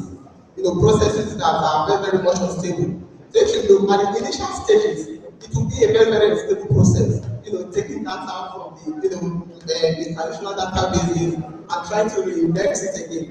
But at the point, you find out that anybody who requires that our service would hit a point whereby they won't be needing to go to their local databases for information again. So just think about it. You have different databases, whereby the files will be indexed into a central point. So at the end of the day, you'll be having just one file and one file only on the internet. Then talking about from the client perspective, like me and you who use mobile phones and things. It's a two-way thing, the files on the internet, and we still have duplicates on offline too. Duplicates every day. So not that they are not good, they are good. Duplicates are good. In case you lost one file, you can get from another place. You want. So the idea is duplicates. They are very, very good. But somehow we want duplicates to be controlled. We don't want duplicates to be, how do I put it now, in the wild, anyhow, bunch of files. But imagine you now, you have a phone, and you're having 10 of the same files. But why not? Now you get space fast. The fact that nobody cards, despite the fact that storage these days, what does it cost? 20 naira. So the idea is simple. We don't want duplicates on the internet. Both on the internet and offline. We want our files to be our files. Thank you very much. Oh yeah. I see you've got support from the boys, from the guys. Please put your hands together again for them. And I say this because I know some of us were looking at him and wondering, what is he talking about? In the next few years, when he sells this for $1 billion, all he will do is come here and say, that's what I was talking about. Thank you. I see you in the person also. All right. I'm asked to do this introduction because the person who we're introducing next is not just doing a keynote today, but it's one person that, and I know I'm putting him on the spot again now. We've talked about Nigeria for a long time. We've been talking about Nigeria for a long time. And there are people who talk about Nigeria, and there are people who do things. He is a doer. I know for many of you in the room, it needs no introduction whatsoever. But I just want to say thank you that you're hosting us today. So this almost happened last year because as soon as we left Ife, we sent a few guys to Ife, and when we left, they said we're hosting next. And we were like, we're sorry, we already have commitment from Lagos, and then they said book hosting. And some of you know already, but this building was not ready until a few days ago. And so this was put in place completely just for you. Okay? I think this is the first event only in this building. So if you are unemployed in this room, automatically you have been promoted. You are now a postgraduate student. Don't say I said so.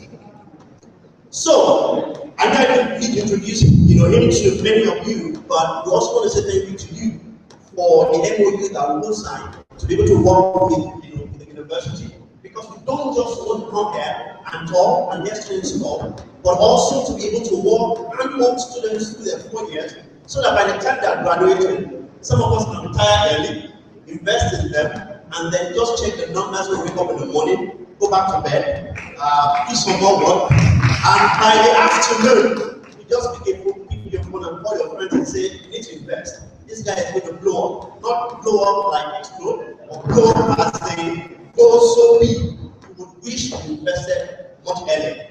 Please make welcome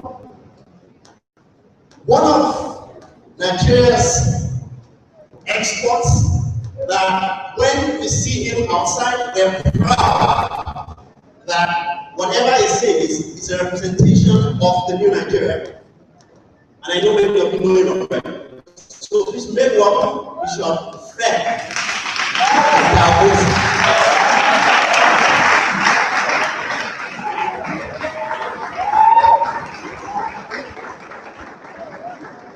Good afternoon. Good afternoon, Benson University, and whoever else. Good afternoon. Please shake someone's hand next to you, tell them, I'm shaking the billionaire. Tell them, you are shaking the billionaire. You are shaking the billionaire.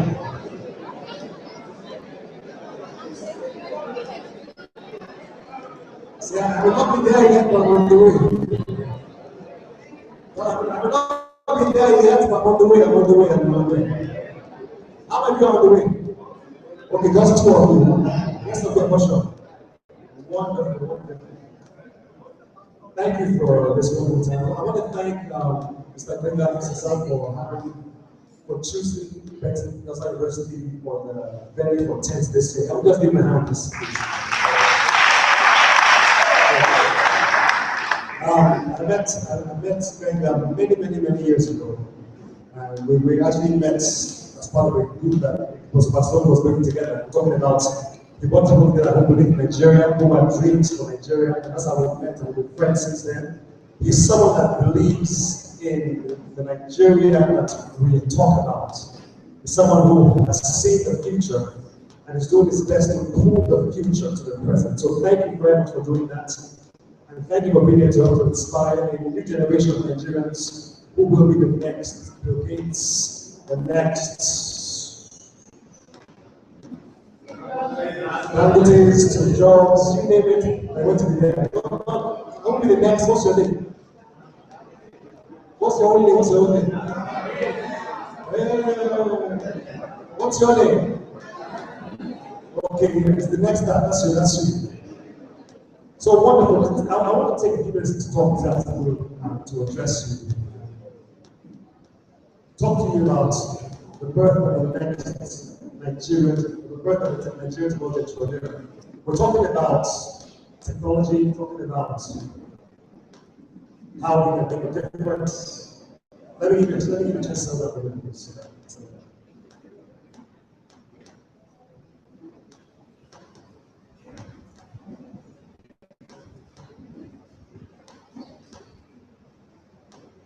Okay, are we still down yet? Still coming down, okay? It's okay, sir. It's okay. They can stay where they are.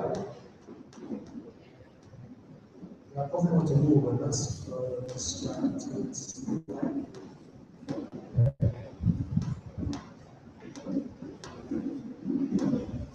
Okay, while they're doing that, how many have your phones? How many have your phones there? How many of your phones are internet enabled? Wi-Fi enabled? Okay, if it's not, that means you are still in 1975. So please join us in 2014. But I want to make a point that all of us today now, we are all internet enabled. Where we are right now, you're online.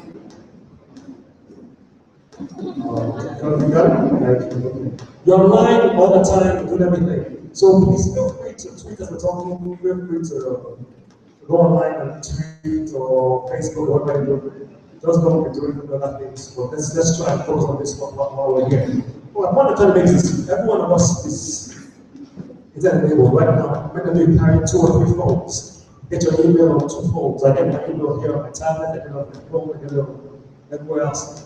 And the world is just rushing at us at a very, very crazy, breakneck pace. My question is, how many of us are ready to take advantage of this world that is rushing at us? Because the truth is, this world that's rushing at you every single day is rushing at you. And right now, those who say, wow, I love that, and passes to you, whereas all those who are saying, oh, I love that, I need to jump on that quickly so I can be a part of the next stage of it, or the next development tool of it. I'm thinking back to the year 1999. But we didn't have cell phones in Nigeria. When I want to talk to somebody, I have to go somewhere, get on the phone, I go to a room, Nitel downtown, I book another phone call, I go home, I come back after 30 minutes or 1 hour, then my call is now next in line. They dial America for me, and I say, hello, can you hear me? All kinds of nonsense. But just fast forward 1 year later, everything changed. Fast forward 14 years later, and now in my hand, I talk to someone in America right now in my hand. You can do FaceTime on your phone. Technology is changing at a breakneck pace. My question to you is this: are you ready to jump on that bandwagon? Not in the bad sense, but in the sense of saying something is going to happen soon. I need to be not behind it, not standing next to it, being in front of it. So I'll talk to you today about the birth of the Nigerian technology entrepreneur. How many of you have recognized this gentleman? All right. Who's that? Tony Stark, aka Iron Man. All right. So I asked him, I said, is what Tony Stark, would he be a candidate for 2014? Is he techie? Is he techie? Is he entrepreneur? Is he Nigerian? Is he talented? So he would be important there, not fully there, right? But almost there. Okay. If he was Nigerian, this is what they look like. He wear the green, white, blue. Correct? Now I'm saying this because Tony Stark, I like him. I love comic books. I used to read when I was a kid. I don't read them anymore right now. Only my children read them. It's not too big for that. So, but I thought about Tony Stark. He's wealthy, correct? Technology is a billionaire. Okay, he loves technology. He sells weapons, all kinds of funny things. He raises his arm like this, so weapons come out. He shoots all these different things. He flies in the air. Blah blah blah. The entrepreneur, he makes money. He's talented and he loves technology. So many of us are close to that. We love technology, but we're not quite where Tony Stark is. And it got me thinking, where are the Nigerian tech entrepreneurs? One thing about technology in Nigeria a few years ago is what comes to mind. Many young people started in a crowded room, around a few computers, doing something, maybe going somewhere to a cyber cafe. How many people have cyber cafes? Okay, good, just know that. How many people go to cyber cafe? You ever went to cyber cafe? We used to own one here, that on campus here. And in just 2-3 years, cyber cafes are now extinct. Why? Because when I go to cyber cafe, I can do it with my hand. I used to want to, in a very, very short time, things are moving so fast. You have got to be ready to know what is coming next and get ready to be part of that world change. Okay, so first of all, when are the Nigerian model entrepreneurs? I'm not going to take my time. I want to just quickly rush through this and get you thinking to ask some questions. The world has many companies. You know this company, right? Dell. What's this one here? All of you are on Facebook. Google. So every day you use Google. So much so that the word Google is now a verb, correct? Say, I want to Google somebody.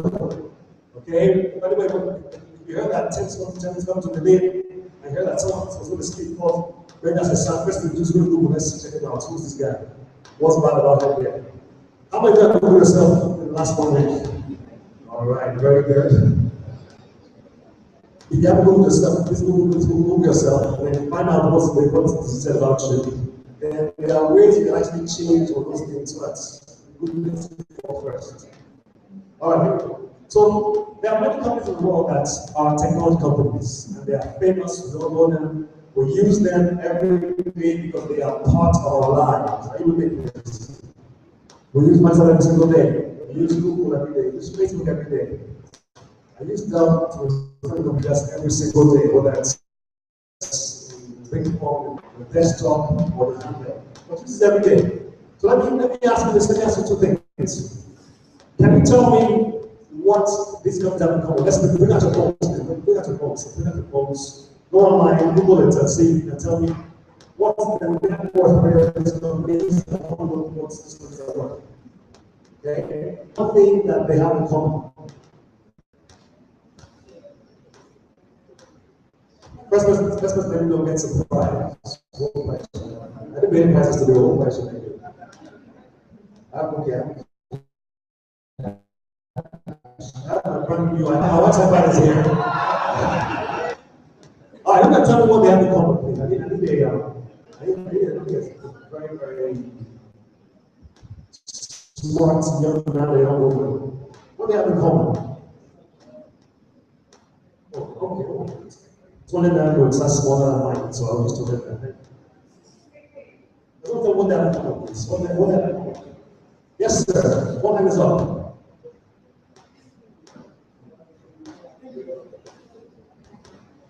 The network construction. Okay. My name is Solomon. Solomon, from where? From the University of Benin. University of Benin? Yeah. Sorry. Okay, I think they were started by students. They were student startup. Excellent answer. That's what I'm looking for. They all started by people who were students. It's like, please go on, let's go.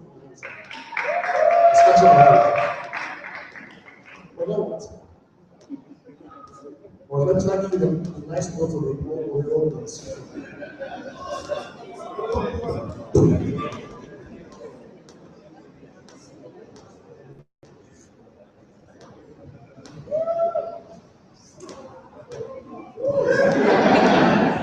Oh, thank you, sir. That's what I was looking for. They were all started by young men. Actually, started by young men. I'll come back down in a minute, okay? Started by young men who were in university when they started. Now, you say, okay, it's Michael Dell. He was a sophomore, so put together the desktops was sophomore means 2 level. Started putting together the desktops was friends. By his third year, level, he was doing so well that he decided to leave school and work for the company. Today, Dell is London.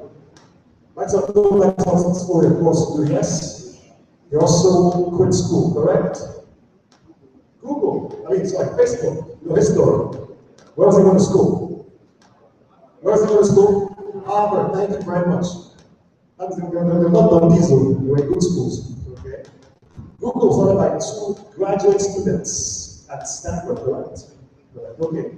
My point is this, people will tell you, oh, these guys here, they want to drop out. Yes, they drop out. Don't mind them, they don't drop out of school like that. They dropped out of school not because school was not because they were, not because they wanted to drop out. Dropped out of school because they were doing so well, they were so smart that they thought the school they were in did not have enough to offer them at the time. They left school, then the school called them back. come and receive an honorary degree. I didn't get place. Google, started by two guys, they were doctoral students, so they were not these. But these guys were all sophomores, freshmen, etc. My point is this: where they were when they started is where most of you are now. Hello? You are the students here, correct? Yes? Do you have an idea? Yes? Two of you, great. The rest of you are just watching. Okay, keep watching. You want to pass you by. Don't watch, please. But they were all students when they began their companies, their ideas. Today, these companies are worth how much? I told you to check the net worth. How much is these worth? 250 billion? Yes, sir. Google is worth $382 billion. That's capital. That is worth what? 17.9 billion. How many could use just 1 billion? No, I'm not greedy. So just give me one. Not very much. Just 1 billion. The Naira equivalent of 1 billion. I'm not greedy, you are. I'm not greedy. Now, I left off Apple from here. You don't know Apple. Apple is one of the world's biggest money company. The world was founded by students at the time. Apple is worth, so Apple was worth a couple years ago. Apple's spare cash, not the money that was inside the company, was about $100. Apple was worth about $300 billion a couple years ago. Apple was the biggest company in the world, bigger than Exxon. It's an oil company. I usually want to go. Everyone buys oil. Apple bigger than Exxon. Why? Because everyone's hand, someone's carrying something that's an Apple product or something that's related to an Apple somehow. How many of you have iPads or iPhones? Okay, about a quarter of the iPads have iPhones. How many of you use iTunes? Well, so my point is, every single day, somebody is using something that was started by these companies. Here's where we're going. Nigerians, unfortunately, are disproportionately represented in the technology space. Did you know that they said that 1 out of every 43 people on the planet is a Nigerian? I do not believe that, but I didn't believe that. How many people in the world today? 7.2 billion. Someone the phone there, please. Write this down. 7.2 billion. Okay? Put it on your phone. Turn the phone sideways so that right number. You won't take it. Put the speaker. 7.2 billion, correct? How many Nigerians do we have in the world? Or Nigerians, we say? About how many? 170 million. 160, 170. Now please divide 7.2 by 160 million. About 43. Which means that in the world today, for every 43 people you see, one of them will tell you was okay. You have speaking Yoruba, Hausa, or Igbo, or Benin. That's my language. I see one word. Hello. So 1 in every 43 people in the world today is Nigeria. If you think the number of youth, which is the number of people who are under the age of 40,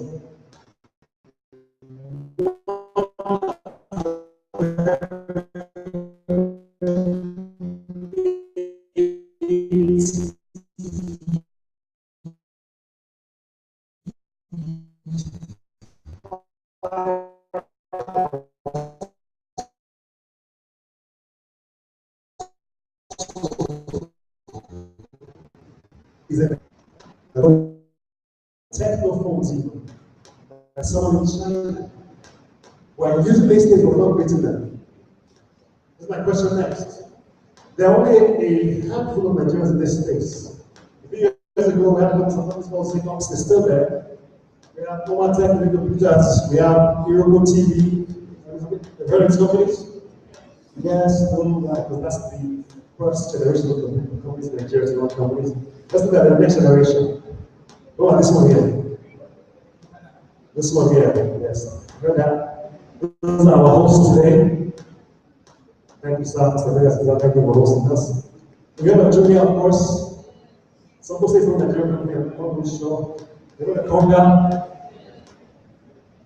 There's CC Hub, Lagos. But these are new generation companies. This one says from Nigeria, Julia. How about have you heard of Mode? What about it's not about the first logo? Probably not. I doubt if you have. But have you heard of Airtel, Talk Time Advance? Have you heard of Global, Borrowing Credit? Okay. These things are things that police every day in Nigeria. And it's owned by this company Mode. Mode is a company out of Kenya. The guy that owns Mode was one who was here last week or 2 weeks ago. Julian Q. How many very travel to let's go? He owns Mode. So every time you borrow credit from Blue or something, you're paying him some small companies, some small companies. Like we're saying, you wake up in the morning now, check the numbers. Mode is worth $2 billion. Not naira, dollars. Not Kenyan shillings, but dollars. Going somewhere. The question then is this now: where are we as Nigerian entrepreneurs? Where are we? What are our thoughts? Don't talk about they were all begun by men. Do you know that I'm saying of all the tech companies in the world, I mean the tech startups that I think in the world of Nigeria, only 3% are started by women. How many here are women? Raise your hand. Raise your hand, Grandpa. You're not sure? Okay. The women, okay. How many of you then, are you more than 3% in this room? Are there more than 3% of women in this room? Or more than 3% women in this room? Yes, you are. So, I want to challenge the women, okay? You are very, very represented in this space. We need to see you with your ideas. And we know you have them. The truth is, most ideas come from women. Some of the best ideas come from women. But I don't see you guys in that space. So I want to encourage you, I want to inspire you. Start thinking about what you can do, because your idea is great, your idea is big enough, your idea can take you somewhere, your idea can make you known, your idea can take you out of the back and put you in the front. So if you want to just go to church and say, oh, God, lift me up, when God puts an idea into your head, don't throw it away. Let me come back to this and tell you that most tech companies in Nigeria are foreign. How many Nigerians buy this foreign tech companies? Any one or two? Any one? I'm sure they are. Oh, this is not taking them. Now, I'm not going to go to that. I want you to talk to you today to inspire you, tell you it's time for us to start taking our ideas from our heads and putting them on paper. And then on paper, put them into action. Because see, what you have in your head is not good enough for your head only. But let me say this, let's say the other way. It's actually better than for your head only. It's better to come out. But as long as it stays in your head, it cannot help me. It cannot help Nigeria. It cannot lift us up from where we are. As long as it stays in your head, it will not improve anything.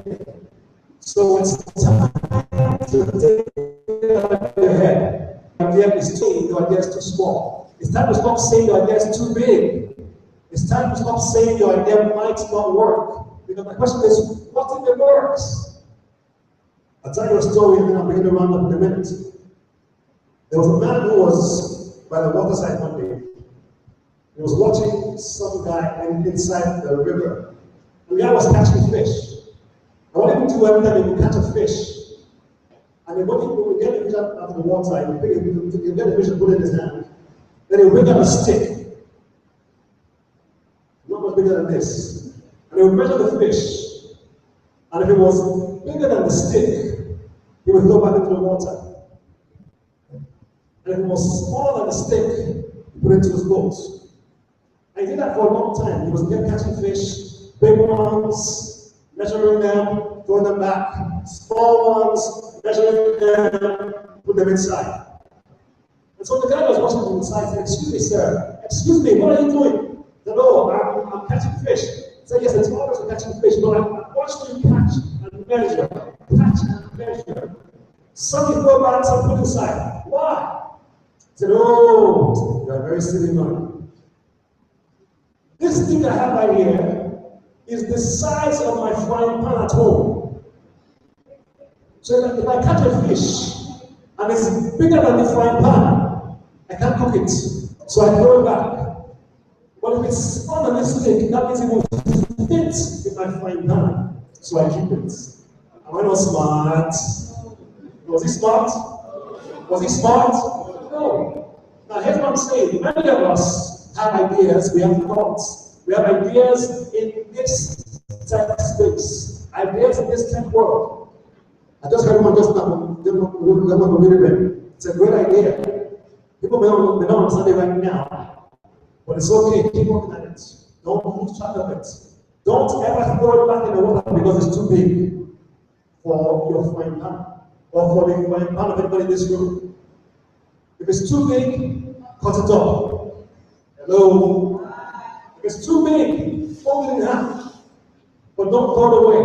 So your idea for technology may seem like it doesn't make sense now. But I tell you, something is coming that will make it make sense. Are you with me? That your idea for an app, your idea for business, your idea for whatever it might be, might not make sense in this day and age. But it was just a few years ago that we were talking about things you could use. I remember the first handheld PC I had. I used to push on a small phone. It was about the size of maybe more than the size of the phone now. And I put on my cell phone and I push from there. Today now, everyone pushes on an iPad. Today now I have my service tablet. You can push from this, you can do all kinds of things from it. My point is that the technology to make your idea make sense is just around the corner. Do not throw your idea away. I'm saying this because this week you get inspired, you hear some things, you hear some thoughts, and I hope that you will listen to what you hear. And then take those things and turn them from ideas into innovations. Because innovations will change the world. Innovations that are in your head right now are great, but let's think about our head. Let's turn them into things that will make Nigeria better. Are you with me? So I asked you how many Nigerian bodies, tech companies, there are a few of them, I won't say that, there are a few of them. But I said, well, what about those of Benson University? Let's tell you about two of them. There's a man called John Levy. Can you please stand up so you can see yourself? He has a company called BDSocial.com. I'm sure you have heard of that too. Tell us about some apps you created on this. Okay, there's this one called the Niger Feeder app. It gives news about Nigeria, music and movies.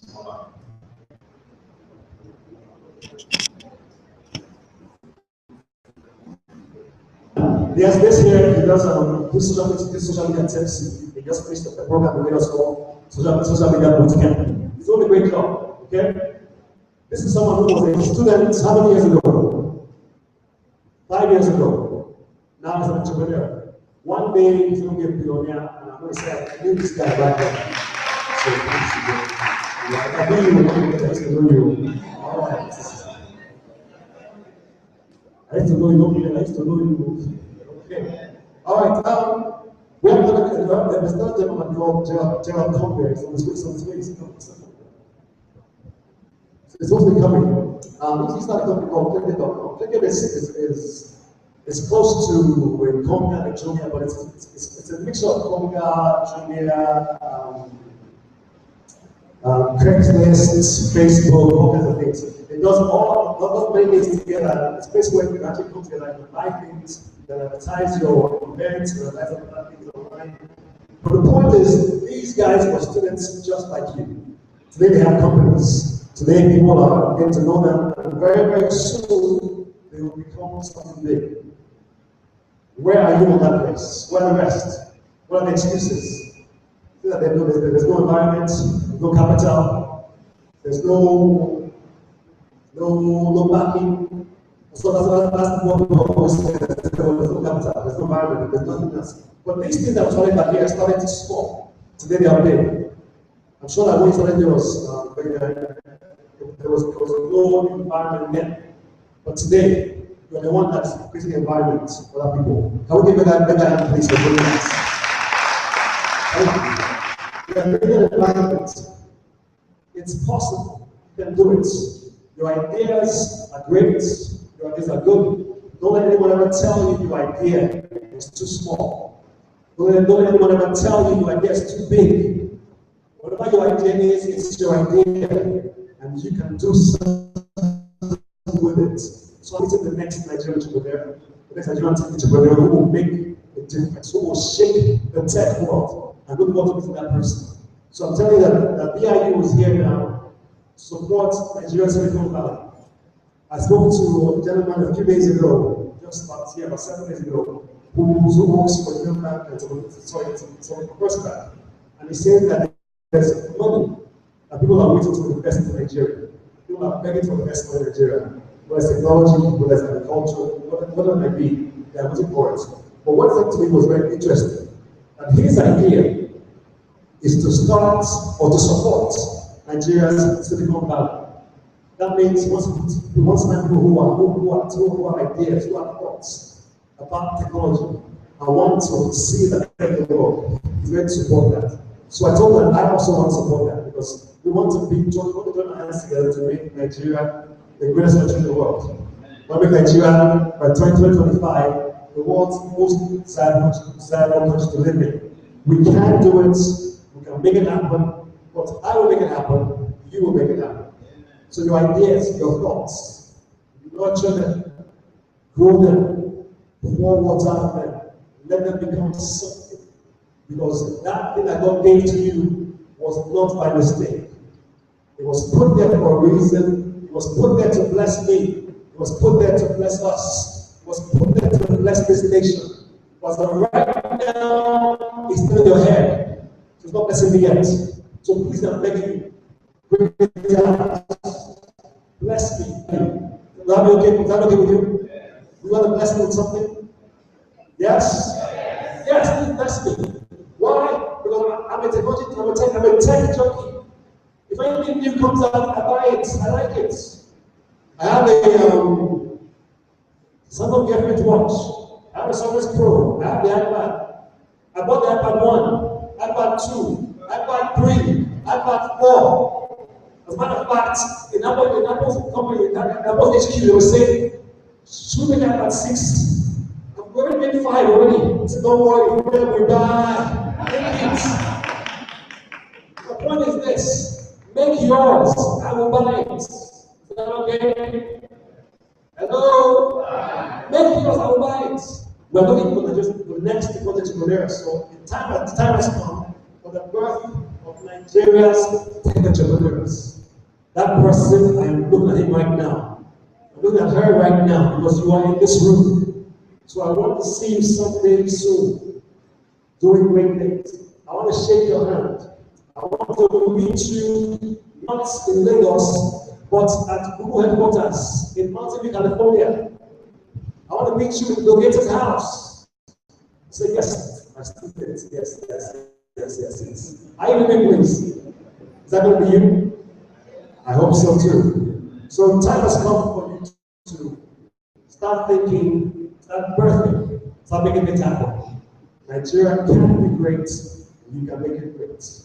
By God's grace, next year in the first quarter, so we're going to host Nigeria's Technology Forum. We're going to bring in all these companies around the world to showcase themselves. Microsoft has already Samsung will also be there too. So we're going to have a big trade fair, a big technology forum to talk about the Nigerian year of innovation. How can we innovate? So I'm waiting for you guys to please be there because Nigeria can come. The time has come for you to simply do this. See the need, take the lead. God bless you. Have a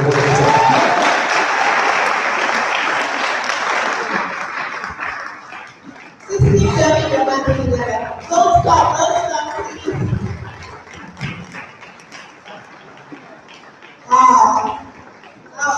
Fantastic. This is not the time to leave. This is not the time to leave for students. We still have a whole lot more coming. Thank you very much, Bishop Pep. I sat and I listened to every bit of it. Honestly, he didn't tell me a single lie. He saw into the future.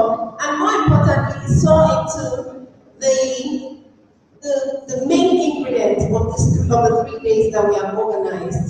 And trust me, let me be forward to say that that investor that is interested in tech ideas, for PhD students, by the time we sign the MOU, it will be very important because now we have students in OAU from OAU. 3 of them are currently being funded every month by, they got attracted.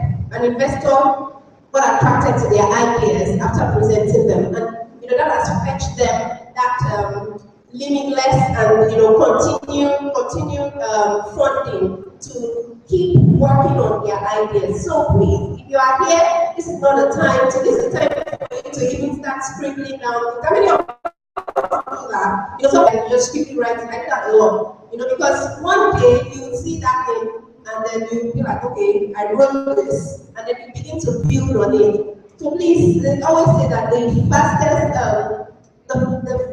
memory or something is not as smart as the faintest pen. So always write down, your ideas, but more importantly, like Bishop Pep said, turn your ideas into innovations, because even though people say ideas rule the world, but trust me, it is what people can see and can buy into or invest in that we eventually bring you out and announce you as it were. So before we get into, so that we don't get carried away, I know some other students will join us soon.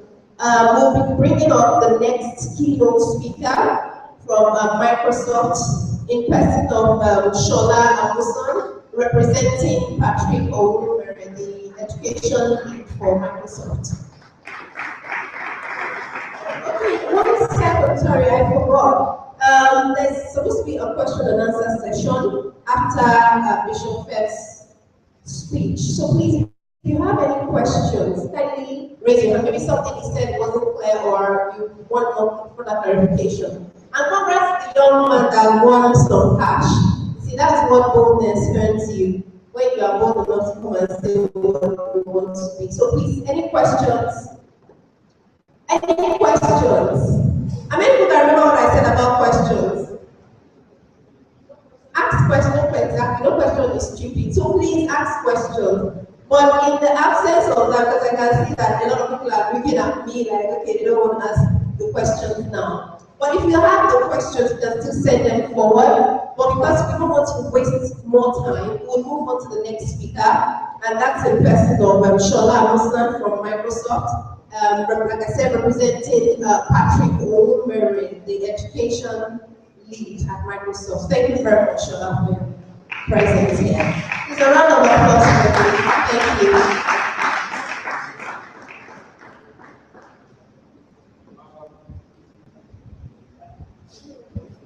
The President, Benson Idahosa University, Idahosa, Vice Chancellor, Professor Ernest Serbier, the same distinguished department heads of the university, our esteemed partners, event organizers, Paradigm Initiative Nigeria, gentlemen of the media, wonderful students, ladies and gentlemen. I would like to welcome you again, like other very important dignitaries have welcomed you to the third edition of 10th Gathering, put together a Paradigm Initiative and hosted by the President of the Benson University in Edo State. The theme of the third annual thing, as you already know, is see the lead and take the lead. As usual, 10th Gathering gathers participants from across Nigeria, and these participants will benefit from keynote addresses by leading experts, presentations like techies and entrepreneurs, panel discussions with young startup founders, and the exciting contest clash of the campuses. We strongly believe that students who see the need will always have a better opportunity to take the lead in the very near future. Focus challenges, challenging the odds, and taking key responsibility for their future. In case you may not know, Microsoft has a strong, successful 22-year history in Africa, and over these years, Microsoft has aligned its business and citizenship initiatives with the national priorities of Nigeria and will continue to do so. As part of our work, we are looking to shape our next 20 years on this continent, particularly in Nigeria through the Microsoft for Africa initiative, which we launched 1 year ago, signaling an increased focus on improving African competitiveness and accelerated economic growth and development on this continent. An initiative that has 3 pillars, which are 21st century world-class skills, providing affordable access, and fostering local innovation. Microsoft believes that technology innovation coupled with strong partnerships, both public and private, as well as collaboration from all sectors of society, are essential requisites in Nigeria to realize its full potential. We believe that by helping people reach their full potential, our business will naturally benefit their economic prosperity. We have invested heavily in ensuring that we have a good impact on this local economy. This includes job creation, support for youth in Nigeria like you, software donations to NGOs, and the development of local innovation. Through some of these interventions that I'm sure you will be interested in, we have mentored over 50 startups through our Microsoft Biz Park, one of which is the Benson, owned by Abiola Olaniro, who published what is now known to be the first gaming app from West Africa to meet 6 million downloads globally.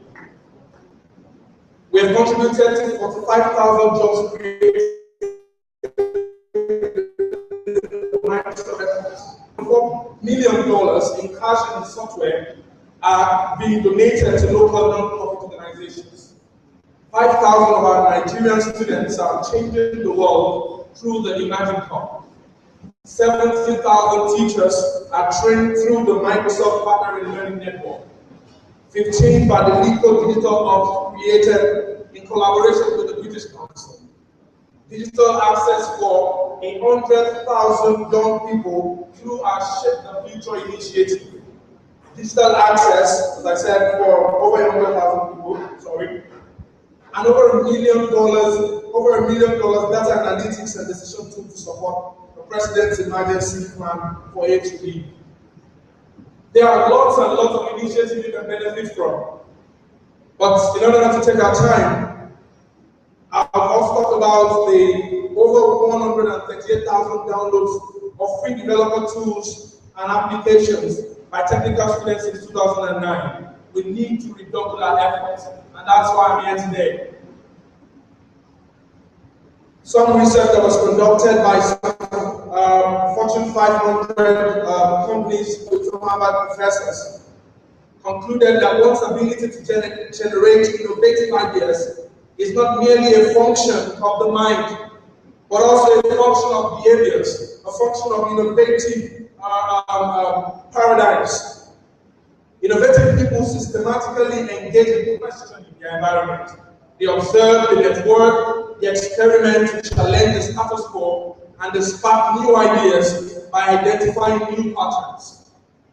What this means is that we change our behavior in the environment. If we change the way we question what we currently know as the status quo, we will be able to improve significantly. Recently, as the mess that we are in. So we cannot continue to maintain status quo. We must raise the bar. We must decide to do things beyond what is accepted as the average and make decisions that will ultimately change our future. Though I'm reading this speech on behalf of my Director of Education at Microsoft, Patrick Omumere, who I respect so much. I'm also sharing these as the citizenship manager at Microsoft Nigeria. As a young person like you who is totally not far from you, as a young person who just left the university a few years ago, as a young person who was sitting in a room like this, being addressed by Ben Gashason only 3 to 4 years ago, to take the chance to take his dreams, to work so hard and make things happen. So I speak to you not like somebody who is already far into the future, but somebody who has decided to also ultimately do what he must do to own his space and do what he can do to make change. So I speak to you today about this part, about the over $13,000 support that Microsoft gives to entrepreneurs. But not just as somebody who wants to market Microsoft, but as somebody who, before I even joined Microsoft, benefited from the $13,000 software grant without knowing anybody. So I speak to you as somebody who must also keep working so that indeed we can still see me in the near future, as Bishop said, in the near future as somebody you would always see who has contributed immensely to Nigeria, whom you can see as a friend and as a partner, whom you can see as somebody who is living his dream, who is living the 10th dream, who is techy, who is entrepreneurial, who is Nigerian, and who is talented. So I welcome you to a future without borders. I welcome you to a future where you can become anything you decide to be. I welcome you to a future where you have over 10 billion pages of information on the internet and you don't even have to pay for so many certifications. I welcome you to a world where you have access beyond the limit. I welcome you to a world where you don't even have to live in Silicon Valley before you make your own change. All you need to do is to observe the environment enough to be able to see what challenges exist and be able to make inferences, get critical skills, and contribute to that environment.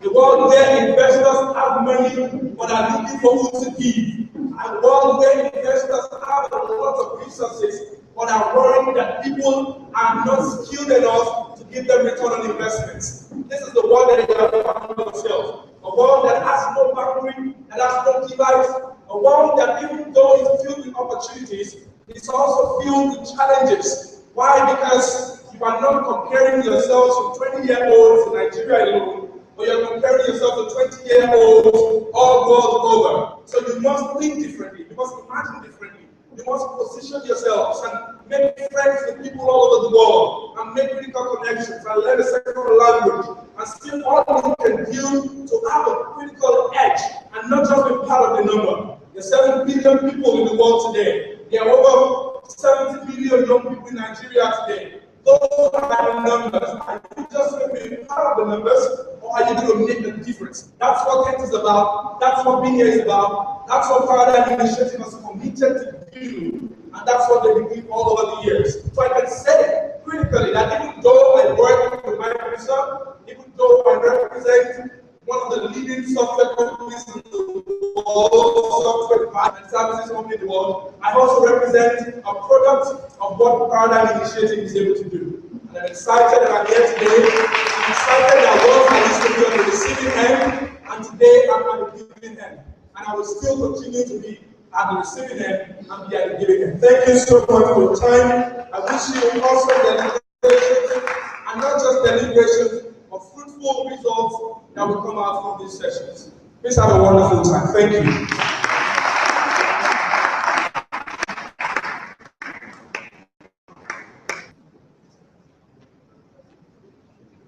Thank you very much for that. I think that was an abridged version, straight to the point, and it really hit the nail on the head.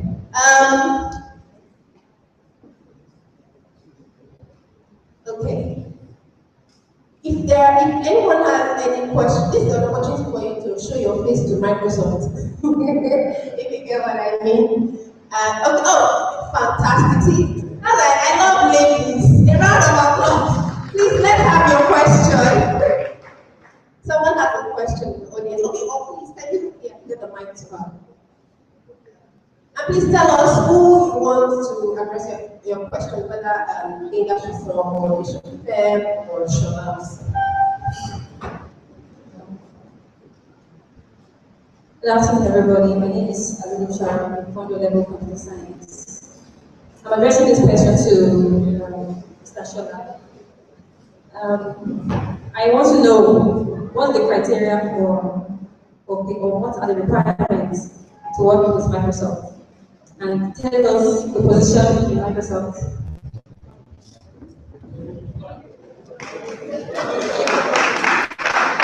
That's like really support.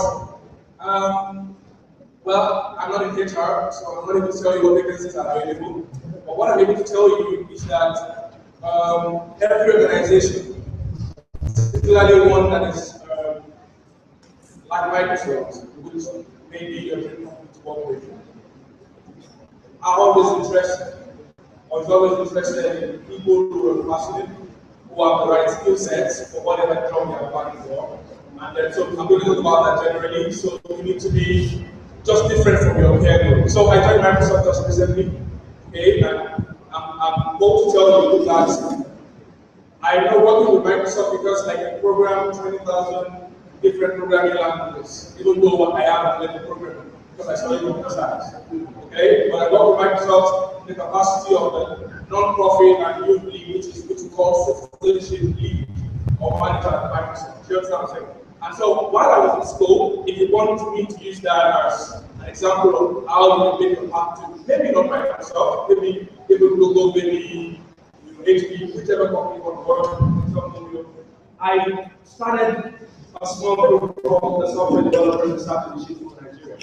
Okay? Because I didn't want to stay with status quo. I wanted to learn much more than what we were being taught. Okay, so we were being taught for transformation.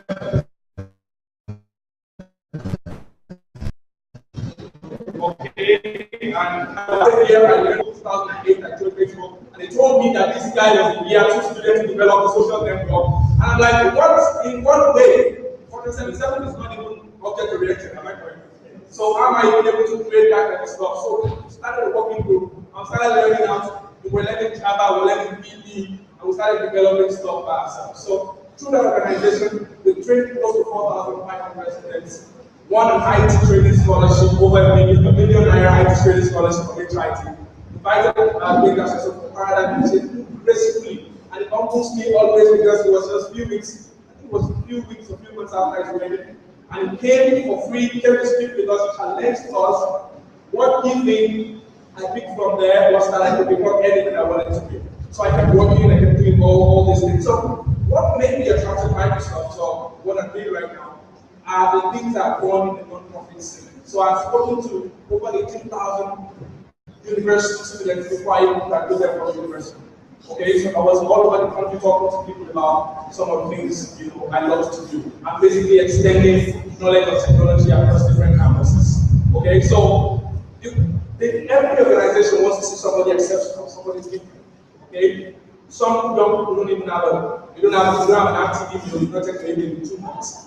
So before I even got to apply, because in 2008 I found out bengaccess.com, and I would go to Cyber Cafe and stay all night reading on these blogs and writing emails, and many of those emails responded. So I posted my own website, whosoever.com, and I kept doing stuff. So I had my personalized email address. I need a business card for myself in year 3, even though I didn't have an organization. All of that. I started doing things that would make it different and exceptional from the crowd. Okay, so basically that's what I can share with you. HR has other criteria, they are consideration, so we can, of course, provide documents online. But this is what we make, this is what we make exception. And of course, please pay attention to all the other conference facilities. Thank you. Thank you very much. I think that was a very good answer to that question. You can be whatever you want to be. You can be ahead of your peers. Do things that are extraordinary. Don't follow the status quo because you're in university doesn't mean that I have to wait till I finish university before I have a CV. How many of you have CVs here? Maybe nobody, maybe 2 people. But please start working on it. Do the exceptional. Do something different. I can see a couple of them more. Okay, very right to go now to take the next. My question is, those two is a mega session. You know, when people like me have lots of business plans and ideas, and I'm wondering, what kind of environment we find ourselves, how do we get more funding to make these plans a reality, make these dreams and ideas a reality? Okay. The best things of life are not built with money. And you think I'm saying that because it's not true, but it's true. I'll tell you a story. Actually, I won't tell you a story. What I will do is when we go into the next session, you will listen to examples of how people started without money. When Shola was telling you that he was hired by Microsoft, not because, yes, he applied, but because of the things he had done. The reason I asked you earlier, how many people are already using your service, is that if 1,000 classmates of yours and other universities are already using your product, it is much easier for you to put a price tag on it than something nobody is using already. Okay? So if you have an idea that you want to form, for me to know you're serious, you must have put your personal money in first. Nobody is going to invest in you if you haven't spent your own money. Now, naturally, the people who believe in you next after yourself are friends and family. So they call it friends and family because they are friends who will give you money, not because they think that will make sense, but because they're like, ah, don't be stopping take. And they are family members who will you say to them, this will become this and this in 5 years, because they are family. At times, giving emotional blackmail.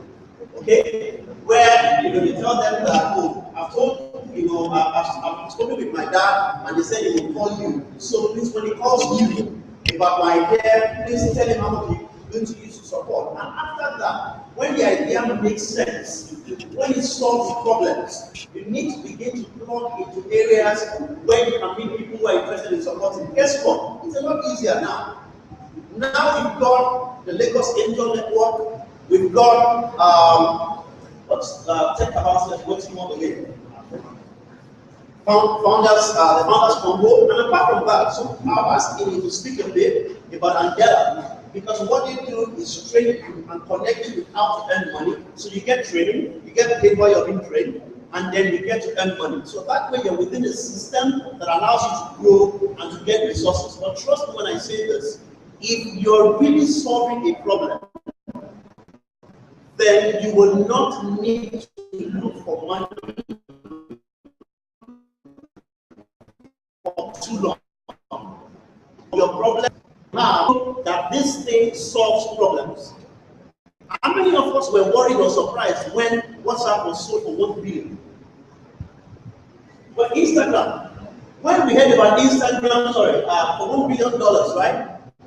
How many of you are wondering, Instagram? Take a picture, post it, put comments, or if you are him, break the internet. Okay? The worst thing you can do to your idea is to start looking for money when you are not solving problems. Because even if you do get it, then there's a problem if you don't solve problems. But if you do solve problems, then it becomes easier. Anyone that uses your product becomes a potential marketer for you. They will tell someone, who will tell someone, until someone tells an angel investor, who will then tell the bigger investor, and then you will tell other people, as I'm saying to you now, that money is never a problem. But ideas solving the problem, then at times might be what the problem is. Thank you very much. Round of applause. We have some other people who want to ask questions. Okay, please. And I think that will be that. Okay, thank you. Okay, so just 2 more, and then we'll go to the next session. My name is John. I am a storyteller.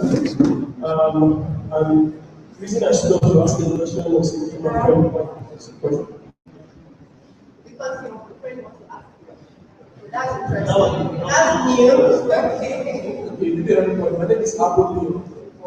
That's the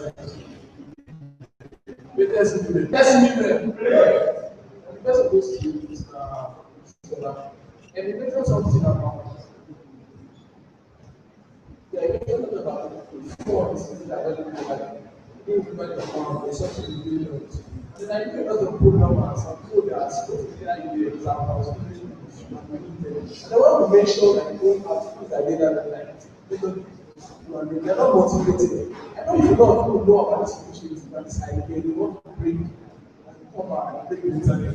But what is going to bring them? So kind of motivation is kind of the So I'm saying, is there initiative at the time? Honestly, information doesn't keep them. Most of them don't do it. So I'm asking them to make or a department sort of tell people this. And then that's solve the problem. What other things or departments can we do what we get access to those people? So that's what we get this benefits. All right. I think that's a question that's probably in mind for so many other people. I don't know which of the funds I mentioned, but I mentioned quite a number of them. But okay, so if it's the beast part, which is in software, for those of you who are developers or who are small tech startups, you know that you need access to software, original software for that matter. Am I correct?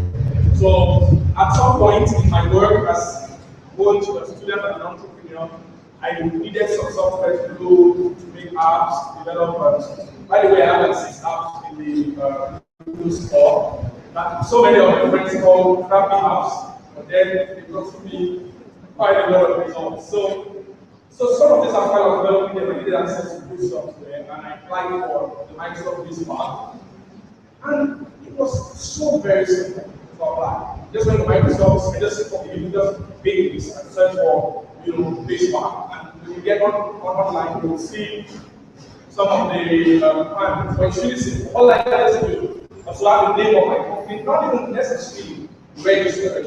Okay, so I had another company registered, but I just had the name of the other company, and I put it there. Go to the store profile, start some of the apps that I developed, and all that. And told them why I needed the funding or the support. And then I got it. I wrote from the other team members' names that I had. That gives you, like, if you are doing anything related to the cloud, Azure, it gives you about 150 Azure credits, $150 Azure credits in a month. And that's a lot for me because I even hosted websites for clients on that platform, got paid for the hosting, and so that's like Microsoft giving me cash. Okay, because it made a lot of sense. Some guy came approached me and said, "You need that dynamic CRM," and I was almost growing it before eventually started my procedure with Microsoft. So you can access that $18,000, for example, and apply for this part with your startup. And I can provide other answers because I'm here with more hours. I can provide other, and I would please accept to show the slide I gave you, like the final page. Has my contact, my phone number is there, my Twitter handle, and my email. So you can email me if you're having challenges applying for this one. Listen to me, my role is to ensure that more young people like you get access to those resources. Okay? So it's until they tell me from COP that, oh, you are giving too many people support, if there is anything like that. Because my role is to ensure that there are more entrepreneurs, more young people who are getting access to Microsoft software to build initiatives of their dreams. So talk to me. Even if you don't know what you want to do yet, whenever you find out after the 3 days, talk to me after them and I'll connect you. Now, in terms of actual funding support, we actually do this through our partners. So we have partners we work with that we fund quite a lot of money every year to support young entrepreneurs. So if you are still interested in this, also give me an email. I'll tell you when they are organizing any of the such programs and then we can connect you. Another very important part is that my role at Microsoft is set beyond Microsoft. So I also have the ability to connect you and work with you to take your startup and connect with other organizations that can support you. And with Microsoft's reputation and expertise and knowledge, we are also able to support you technically to move to the next level. And because I think that's why I feel like also here. They have more like they have a lot of knowledge and platform and opportunities to share with you. And so I'm sure you'll learn a lot from that. So, okay, we'll show you the last slide of this. The very last slide shows the contacts, my contacts, because it's all. And also, I was supposed to do this, I was supposed to show you some of this right there, but my speech also lost me. So, but it's nothing, it's basically all things are the opportunities that yourself are pressing all this information that we share, and make sure you're writing down and say, this is what I will maximize at the end of this conference. Are you there? Very important. Did I answer your question? Thank you. Thank you very much. A round of applause, please. I think I need to mention here that for people who need the slides for the previous presentation, I think I can get permission for us to share the slides with the students.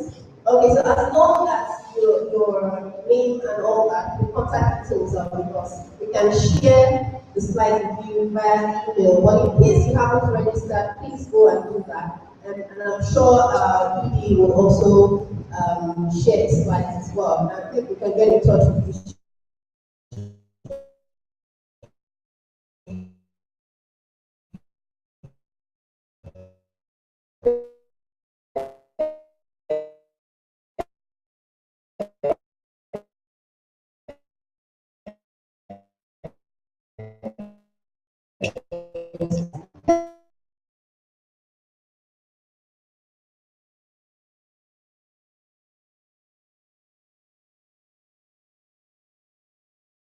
To their seats, take their seats in front.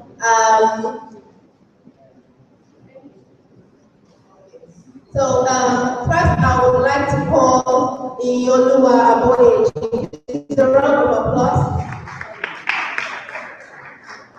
All right.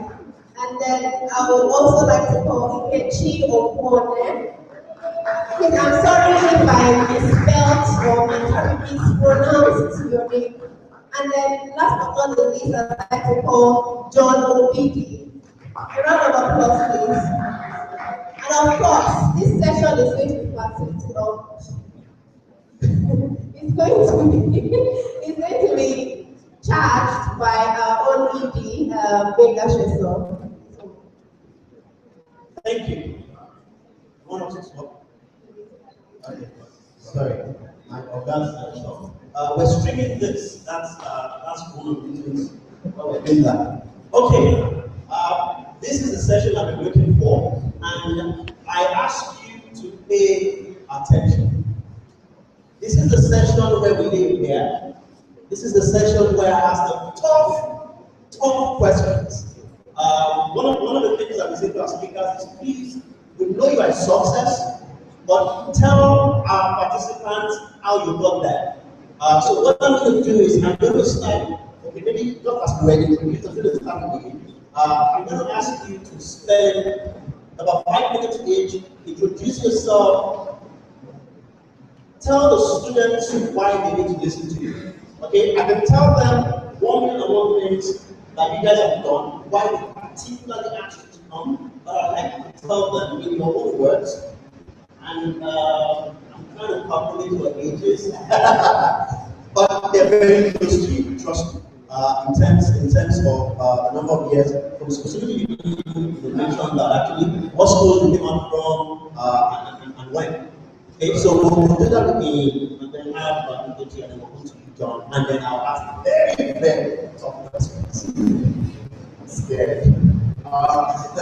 My name is Iyoluwa Aboyeji. Most people call me E, just the better. I am 23. I graduated just 2 years ago from University of Waterloo. I went to primary school, secondary school here in Nigeria. So I'm living the experience you're living now. I'm currently the director, co-founder and director of fellow recruitment for a company called Andela. So what Andela does is it's really crazy where we actually pay young people like you to learn to code. So we actually give you 81,500 a month for 3 months to learn how to code. And then you do succeed in learning how to code. We treat you like kids, and you work for our clients in the US. And I founded this company with a very good friend of mine, a mentor of mine. His name is Jeremy Johnson. He's a pretty big deal in the US in the education space. Was the first person in 10 years to take an education company to IPO in the US. And he's also like an all-around good guy, but very, very influential guy. And I'm very, very lucky to be working with him. Nigeria is our first center. We have currently 48 fellows. We call them fellows. The people that we pay to learn how to code. We call them fellows. It's a 4-year program. Like the whole program is 4 years. About 4 years. The idea is we're paying you, you're producing work, but you're also learning how to code. And at the end of the day, you're going to be like a developer who will be willing to pay $10,000, $50,000 to code projects for them. Well, in terms of why you should listen to me, I have failed a lot. So it looks like success. It feels a little not there yet. Like we have a lot of work to do to make sure that the program is successful and that we can deliver a return to our investors because we raised some money from pretty high-profile people, including some of the co-founders of Facebook, some of the early people at Google, and also Carmelo Anthony. How many of you know Carmelo Anthony? Yeah, one person. Pretty popular football, basketball player. So yeah, so we have a lot of work to do, but I think you should listen to me because I feel a lot. I've been through 2 startups. I've been able to sell both, but it was a struggle, and I will try and tell you about that. But the one thing you cannot talk about, like we have something called China's house rules. So for me to be honest with you and tell you everything, you cannot talk about what I say outside of here. I won't tell you anything that I know you will think about, but just in general. Like, it just helps if I can be honest with you. So don't say anything that I say outside of here. So that we can have an honest conversation about what it takes to build a great company, but also become a really, really talented, useful person in society. Thank you. Thank you very much. 5 minutes. We've got a few students arriving, so let me allow them to settle. Please take your seats or sit down actually, so you don't forget the seat.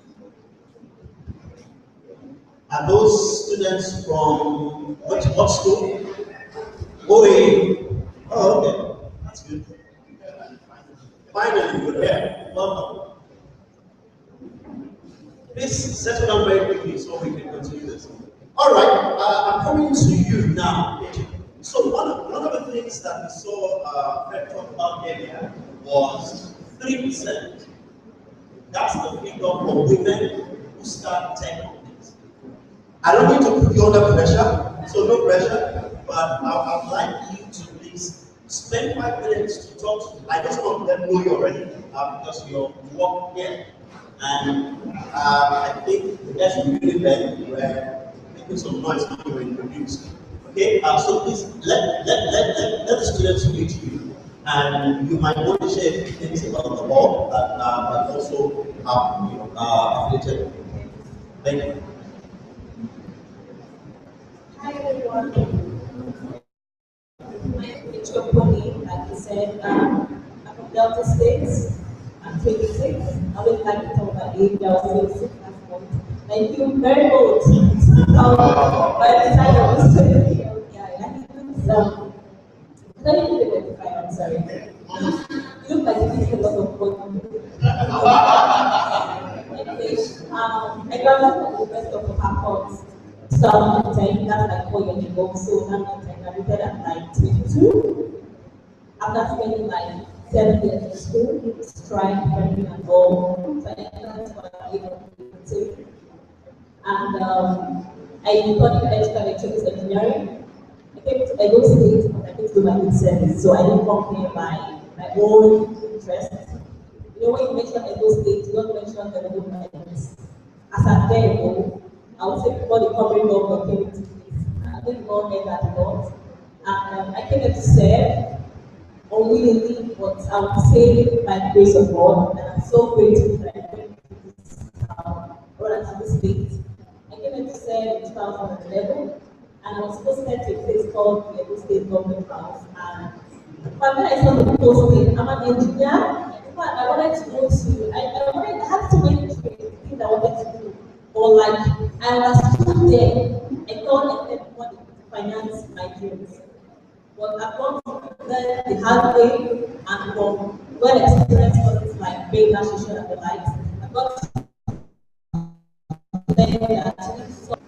when you're solving problems, you want to perform along the line. I had to learn that hardly. Not really the hard way, I had to learn that from experience.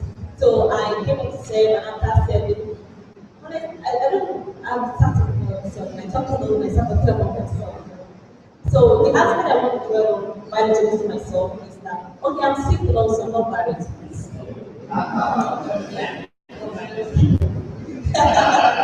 So I came here to say, and I came to say that those babies want something in my mind, and I kept on saying that, even up to 2 days ago, I was talking about it to my mom, when she's always telling me, "Mom, you're pensionable job."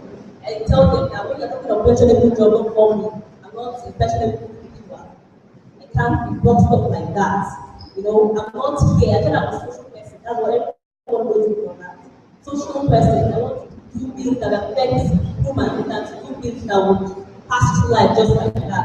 So I came here to say, came with one mind. I wasn't being paid when I was 7.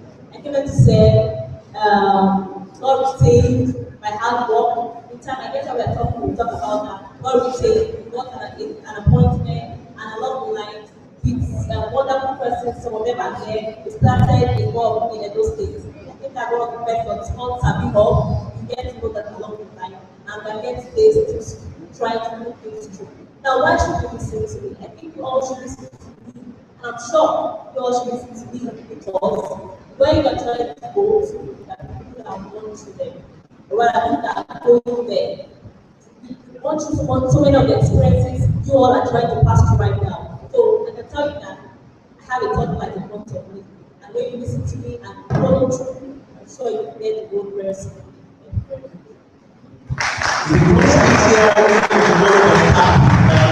By others. Thanks a lot for that.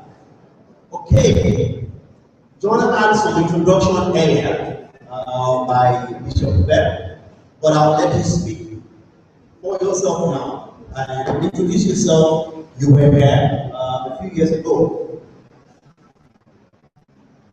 Why did you have to go all out to look for you to bring you back? Tell them why. Hello guys. Hello guys. All right. My name is John Obidi, publicly known as the social media strategist. That's just a fancy word for what I actually do. I make people and businesses famous on the internet. So I've been at BIU now for about 5 years, and everywhere I go, I keep telling people that BIU was a part of my foundation. As a matter of fact, I've been several parts of my foundations. Now I know a lot of you here that are BIU students, about 90% of you. Amongst yourself, you complain. You say BIU is this, BIU is that. It's okay. In my sense, there was a lot of that too. But before I came into BIU, I came in from the University of Port Harcourt. And back there, when I was going on computer science, they were teaching us Fortran. Now, Fortran is what my father studied in the university. He finished in 1984. When he came back from the UK after his master's, there was a book in his library I used to go through. I don't know what it meant, but it was Fortran 77. And then I got to imports and they were like, Fortran, seriously? You know, but I came to BIU 2005 and I just walked into the computer lab and I was shocked that the computers were working. Yeah, I came from a place where stuff didn't work. You know, you had to like he said before, no, you said before, you used to book like 15 minutes. That was the experience I was coming from. And here we're allowed to use the PCs from like 9 to 4 all week. It was like paradise. I didn't have a laptop, you know. So daily, I and a couple of my friends used to go to the computer lab every day to learn what these things were. We learned Dreamweaver, PHP, VB.net. It was wonderful. And at the time, I just discovered that the library downstairs was giving us an hour of free internet every day. You know, it was crazy. It was very expensive back then. So for BIU free internet, it was just awesome. So I took what I had in the environment here while my mates were complaining. Oh, BIU just one day there was no water. You will complain and you make headline news that there was no water in BIU. But come on, there are some opportunities around here that people like me have used to start up companies. I learned programming in this university. You know, when I left there, I told my colleagues that where I'm coming from networking, learning development, network design. Like, what university is that?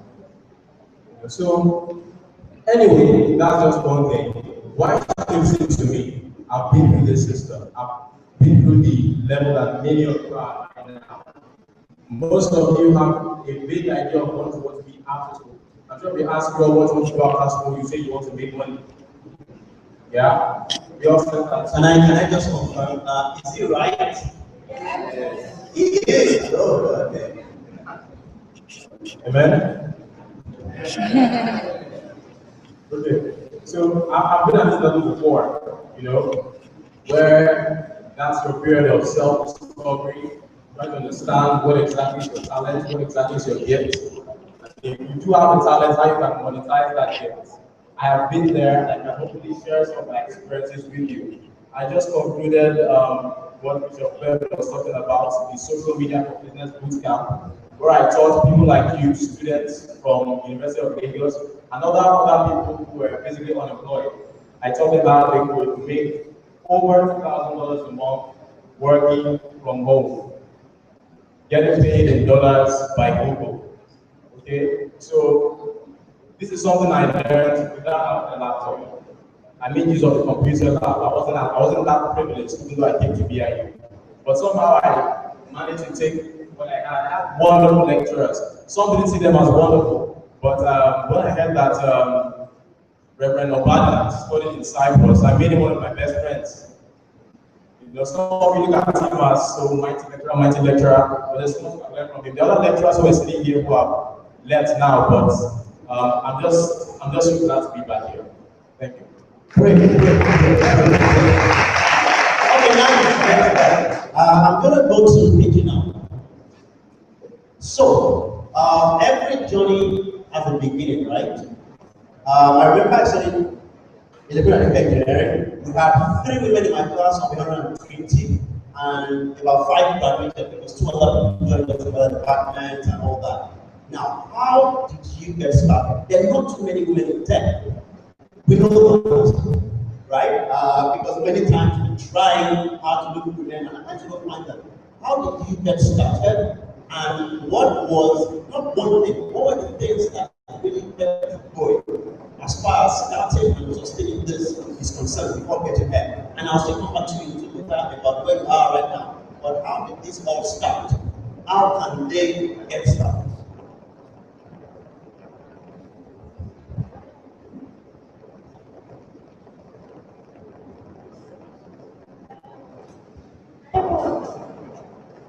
For me, I like I said,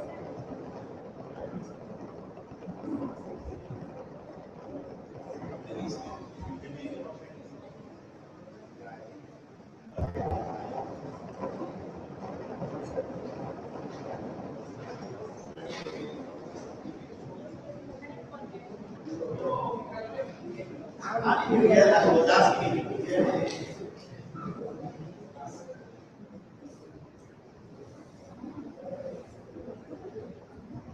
Okay, you know, I don't think that it sounds like you got a mental point. Okay, yeah. So, what I will do, please solve this problem. Thank you very much. Please solve this problem with my phone so that I don't have to talk. So, same question. How did you get started as a student? What were the things that you had to do that got you on track? Sure. So I think how I got started, it all started with very unfortunate events. So today is 18th of November. So in December 10th in 2005, I don't know how many of you know, but there was a plane crash, and my name was on the manifest. I was at Loyola there, and I was going home for holidays, something like that, and I was supposed to go to Port. And the only reason I missed the flight was because I woke up late, And the only reason I woke up today was because I had a friend who was going to be on the show. So that was a big joke because I was like, man, I could have just died. And like my family would remember. But I would have officially done something. So I think my life changed from that point.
science and computer to abstract. That's what I wanted to do.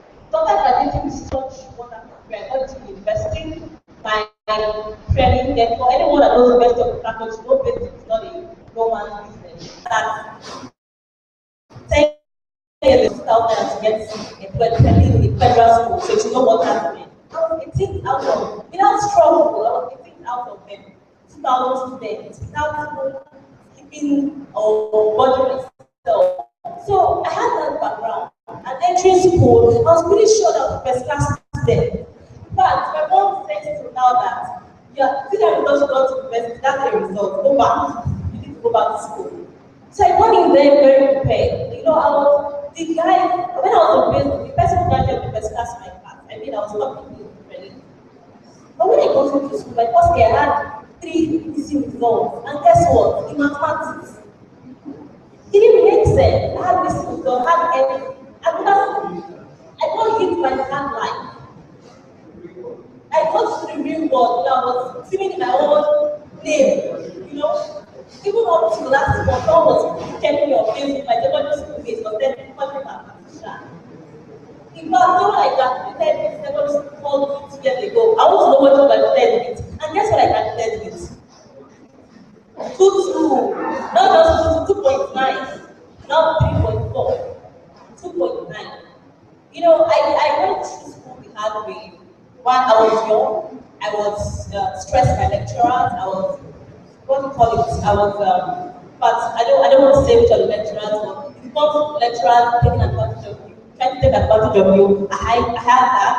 In a class where there were so many men and few ladies, everybody asked who I was, there. And federal school is hard life. I must confess, you guys are having the best of your time there. Federal school is hard life. Going through University of Faculty, being on my own for the first time. I've never traveled anywhere. But when I left to invest in my dad cried that everything. Okay, so I'm going to ask you that. You're painting a very interesting picture. Now, but in spite of all this, how in the midst of an almost all thing as the different difficulties you have, the failing mathematics as somebody who was referred to as a mathematician or a missing result, how in the midst of all this were you able to pull yourself together? Well, when I left school, I knew I wanted to change perspective, the way people look at me. I didn't get what I wanted to get in school. But when I came out, I knew that I understood that when people come out with so many dreams, that dreams are then frustrated by the school environment. So when I came out of school, I took it upon myself to make a change, to bring back those dreams I had. I took upon myself, and when I was stepping into youth service, I knew that was the time for change. But I went through schooling, house schooling, for my parents, house schooling, that you have to do something different.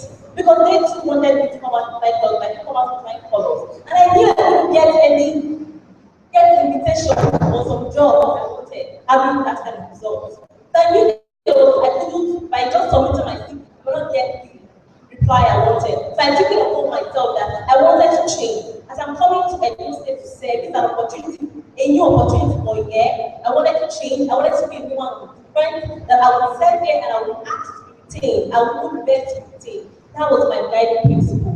I would do something different. I would cause a change. I would be a busy. And in fact, I would meet the governor, make him have dreams. I meet the governor. I used to tell my parents, I still say it, that Edo State needs me more than I need Edo State. That was what I wanted to do. My organization said they will need me more than I need them. And told me to go behind. Why you say that? Go behind the closed doors and do hard work. That was what I had to do. Thank you, KJ. And I'll come back. Yes, please go ahead. Do that. I'll come back to the organization you keep referring to. Okay. I'll come back to a second.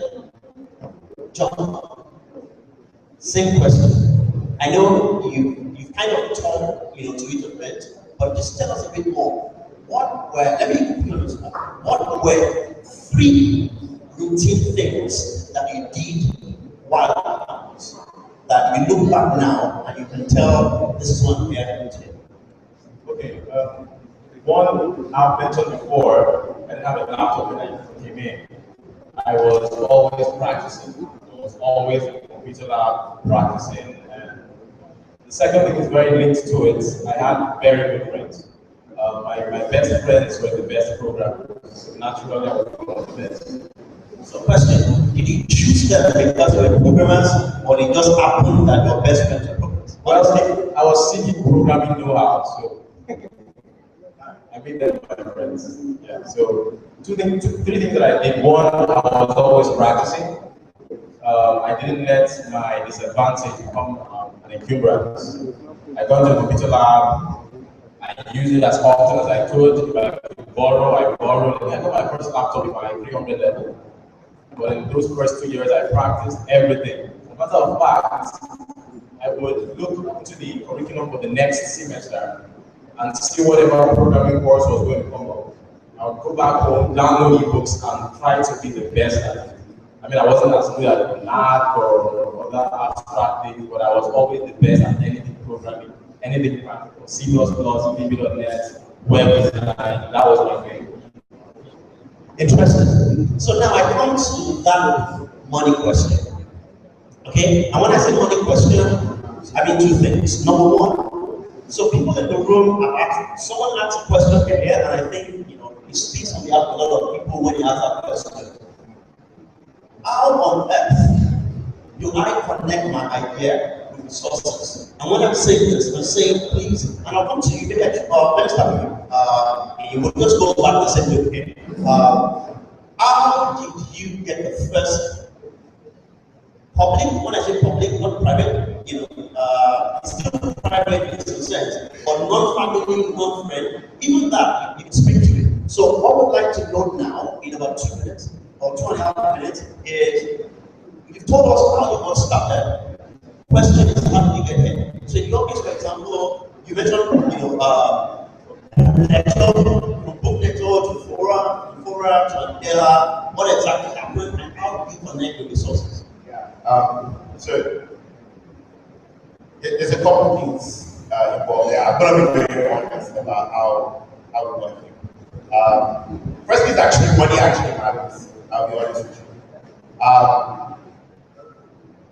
Many times I see a lot of people in our ecosystem, like they're not going to get very ambitious, but that they don't have the resources to implement properly. And many times that idea fails. So money is important, but money is not the only thing that's important. So I'm going to, as a way of illustrating that, explain the difference between Andela and Quora and book network. So at book network, we raised roughly $75,000. Like a bunch of that money came from me, a bunch of it came from of the founders, and a bunch of it came from like third party people, right?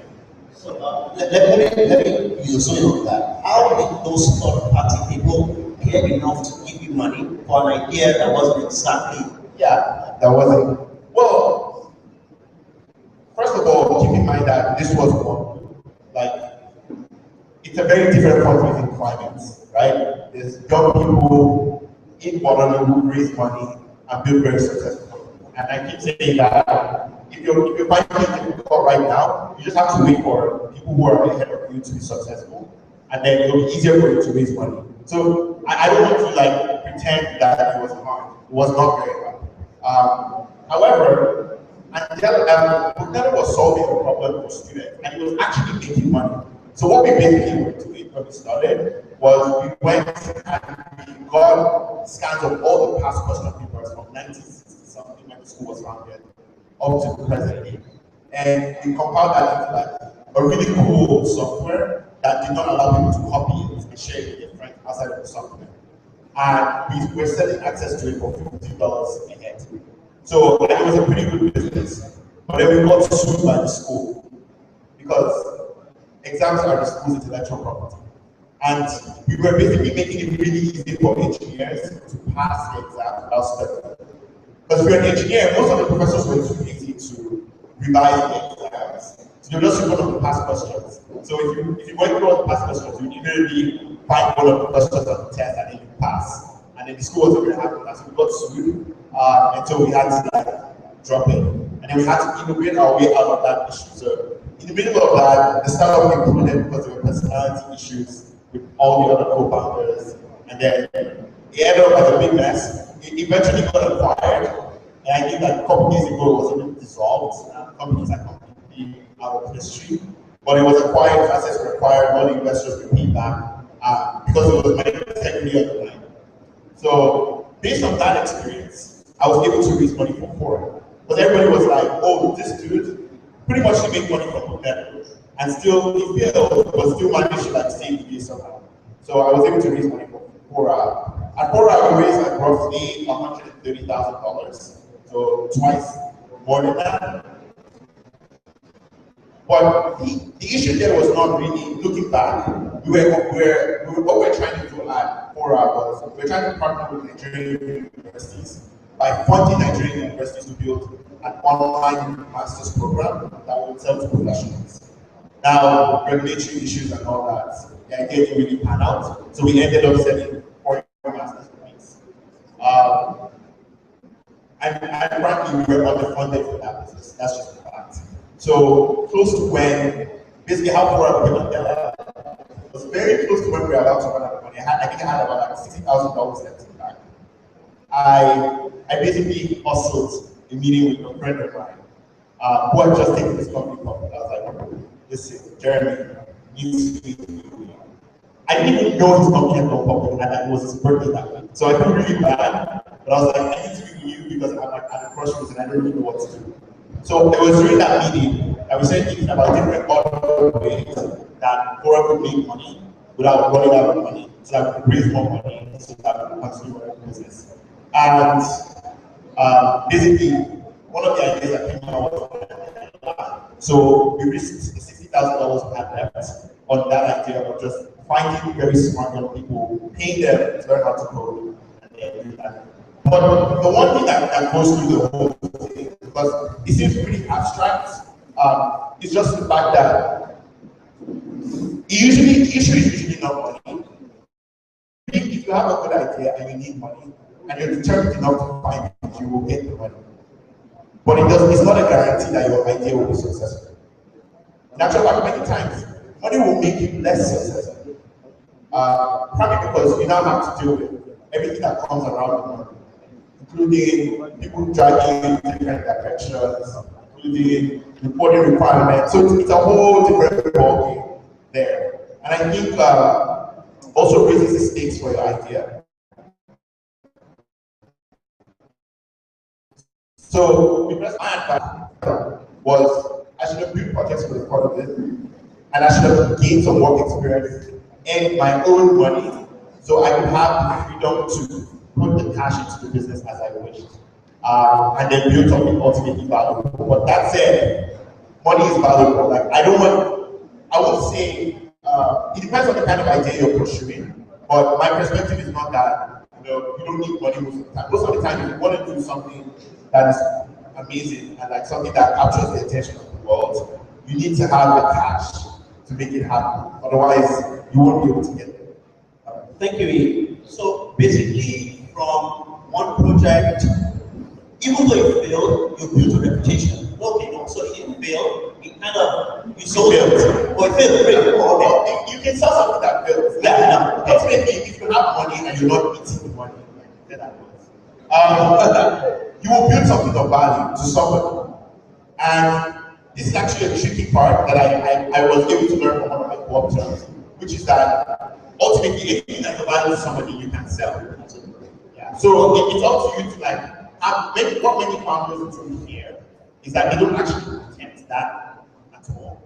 Because they don't have any fiduciary responsibility to the gesture. Okay. So basically the first idea went off, but you built a reputation. That to start the second one.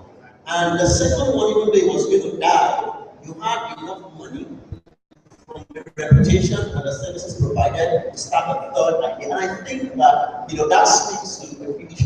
Thanks a lot. Let me come to you. So, how did you get started? We talked about that, but how did you get here? You mentioned how you got the first job, and I think something that's really important here is what you said about NYSC. Because for many people, NYSC is the most here. For me, so when we had that conversation, I tell people that even though I say I was Nigeria's ICT ambassador, it means I was sponsored to go all around Nigeria to do the things I love, paid to do it, and at some point travel outside Nigeria. And I'm glad you mentioned that. So, how did you get there? And when you needed money, you made a point, and it's true. There are ideas that we have that after a while, when you don't have money to do it, you pack it aside, and then you have a catalog of ideas that you can sell to people, hopefully at some point. But how do you do it? I'll start from NYC here. You know, I have a lot of things back into that NYC here, and I wish I could just spend the whole day talking about it. Because I know many of you here can learn a lot from that time of my life. So during my NYC here, like I said before, I decided to be different. I came in here so different that my parents couldn't understand why I had to be so different. I was only being paid by the federal government. My office was not paying me, and I was working from 7:30 to 7 p.m. I was working for government in a civil service environment. So you can see, normally they close my form, I was there till 7. Why? Because I was doing those things that the regular staff think they can. What my husband used to go before, when things like calls, I used to be the one at the copper, I was an employee. I would give all the call to resolve it. Not like I need to know, but I understood the importance of research. And I understood the importance of collaboration. So I knew some people that I had to call and I give it a solution. And when I present it, I become the one that can brought out the solution, you know. So during that year, I put all my best into it. I helped so many without, well, I got involved in elections and state election, you know. And after that, I knew it was time to go. I had so many challenges I cannot begin to talk right now. Challenges with work, challenges with envy, challenges with so many things. As a woman, you get challenges with pressure from men, the political environment. As a woman, and if you are almost finished, you don't have the dream, you don't have the strength to stand. So many times around me just to rest my head and get to mind. You know, but nevertheless, that aside, after my service here, I have to stay. I worked for 4 months. But then what kind of things I was doing and kind of ideas I was telling to my organization. First of all, I worked ICT, Information Communication Technology Agency of Edo State Government. That's why I work. So when I say organization, that's and then after I finished serving, I waited and they told me. But I do brag about it. I mean, it's not easy. I didn't get an employment letter first. I got a position first for employment letter. That doesn't make sense. They're not even in their salary structure. They're not anything. But I was given a position as the head of a unit after service of people who I was the couple with while they are joining the organization. He was supposed to work under me. And I didn't have employment letter. Come on, think about it. I didn't have the imagination. I was given a position. Why? Because they wanted me to stay. Please let's not fight. We cannot go like that. I was asked to stay, and I was given that position. And after giving the position that I was meeting with commissioners here and there, I was working everywhere, but I wasn't getting salary. So when it comes to value, there's a routine line between value and money. Sometimes if you want money, you might not get to where you want to go to. So I was working in organization for 4 months. I was paying my value government house. That's a big distance. And no one cared. Even the people I was creating value to at the point. No one understand why I was doing what I was doing. But I knew where I was going to. So you have to know where you are going to, you have to know your idea. And I want like that chain. And it's like, okay. That I don't like that chain. And I started getting one out of one. Okay, so at that point, because it's easier for you to tell the story now, and I don't want you to do instances of details that were really important to them. How did you complete that transition from value to money? I saw an opportunity inside the agency. There were many departments, many initiatives that come and die. Many initiatives that were there that they didn't have the right. HR is very important. When you find the person that has all the qualities to fit into a job, it's not easy. So I saw opportunity within the agency. I didn't just want to be a normal networking. I started being a networker. I was networking state government, I was networking department rather. But But I didn't just want to be that. I wanted somewhere I can express myself, I can be allowed to dream. And volunteering for projects, volunteering for opportunities that you find around you can go a long way to projecting who you really are.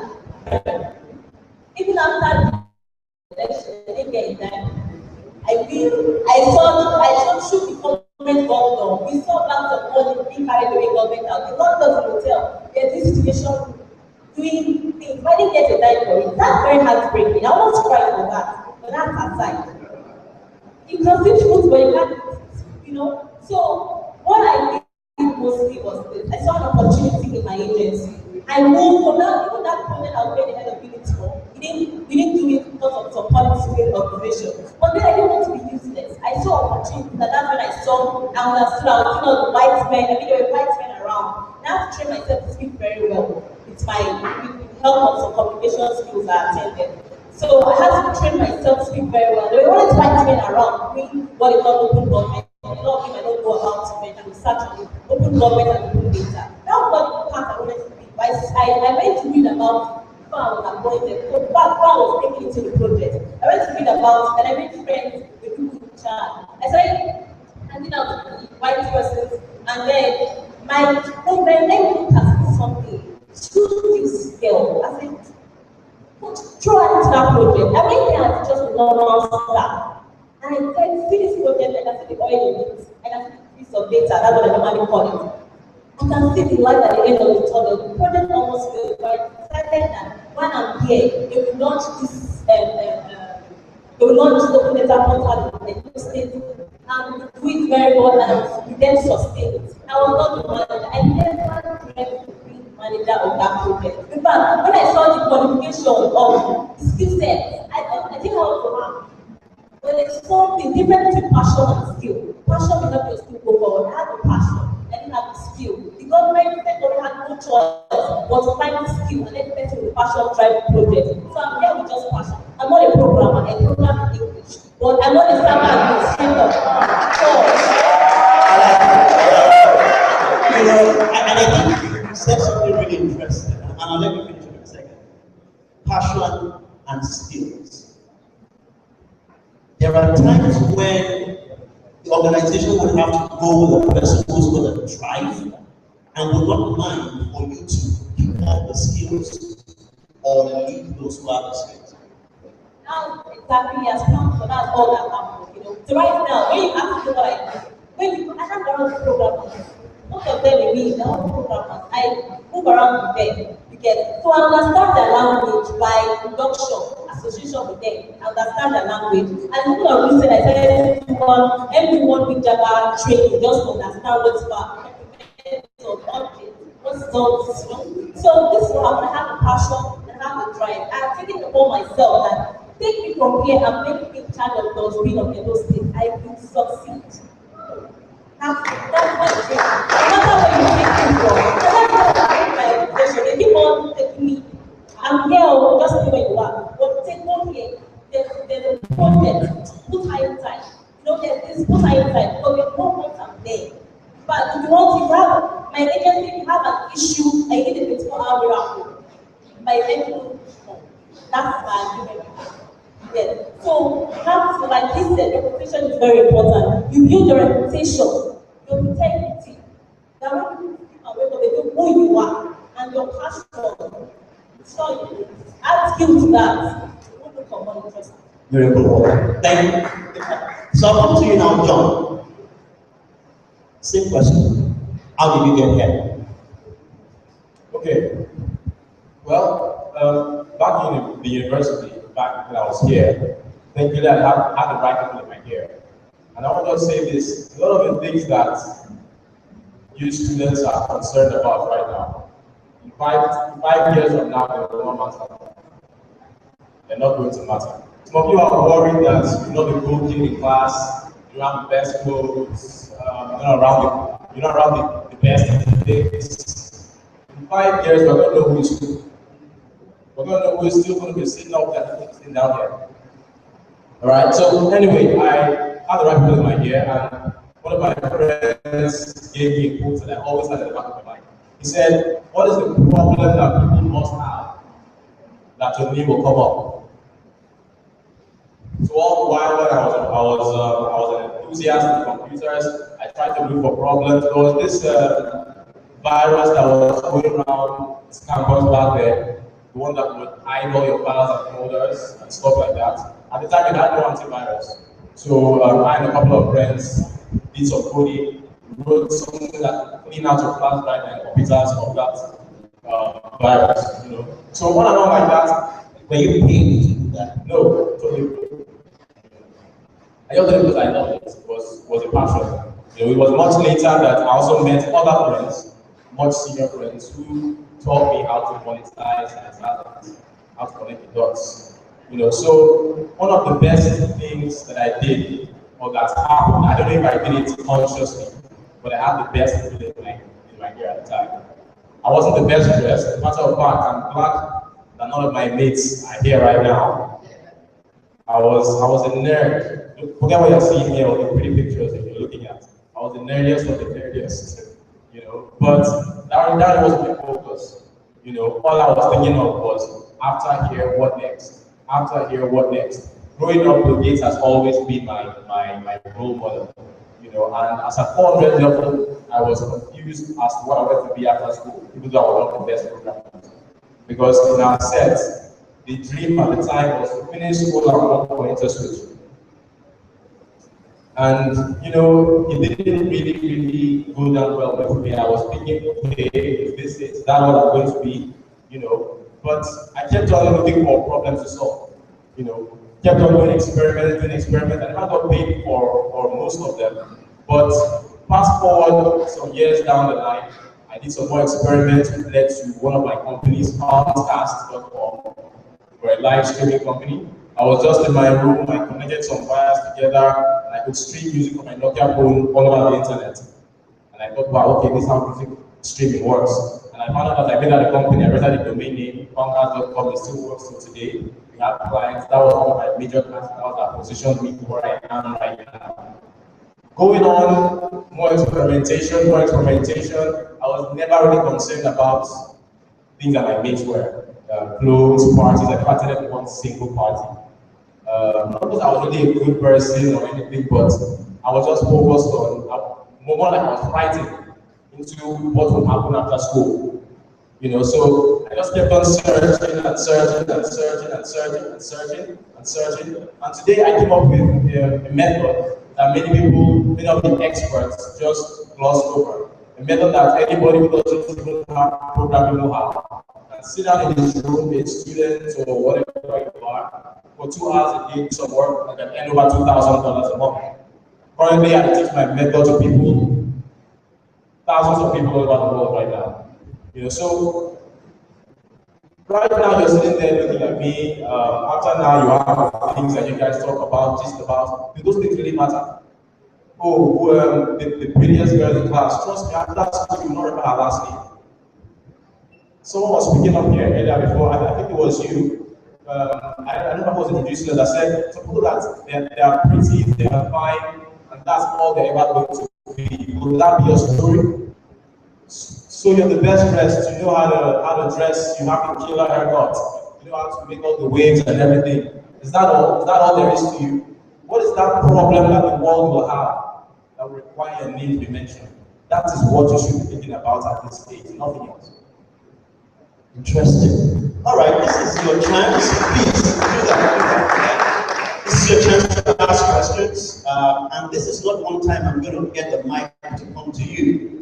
This time, you come around. Yeah. Anyone who's got questions? How many questions? Please come. If you've got questions. We've got 6 here. If you've got questions, please take the seats around here. How many people? You've got a question? Okay. There's a gentleman who's making his way down. There's another gentleman. As they make their way to the front, looking around, seeing only men. All right. So who's first? Who wants to go first? Let's come. Just please, just one. I'm going to ask only one thing from you. Keep your questions specific. not just single shot, specific, so that they can answer very quickly. Okay. I had a job to develop myself, and I had to stay up close to it. Well, just to send an email or 8 I believe the strong problem in this part is data. How do we get the information very quickly? So I really want to know what is exactly what is about.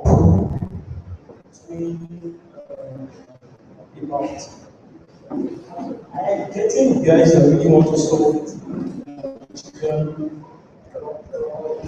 How can you exactly how are you trying to solve that problem? Okay, I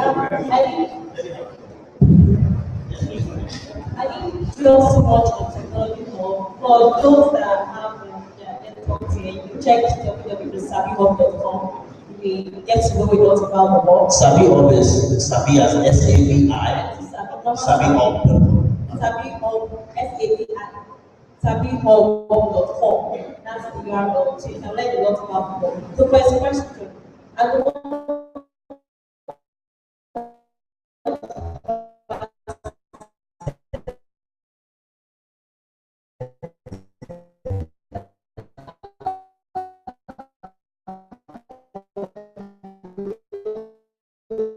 environments and after check the environment to find out what you need. But you have all your necessary infrastructure, basic infrastructure that will help you develop your idea. You'll all be available. SabiHub.com. All right. Who's next? Anyone? My name is Mark. Just interested. You E. I like what you said when you said I should listen to you because you've stayed before. Many of us here would be in your shoes. I'm extremely interested in how can be part of the organization. How can be I like programming, but I've not really developed myself in language. I want to be part of the organization. How can one? Where is it just exist in those states, or is it Lagos or? Okay, so yeah, that's a great question.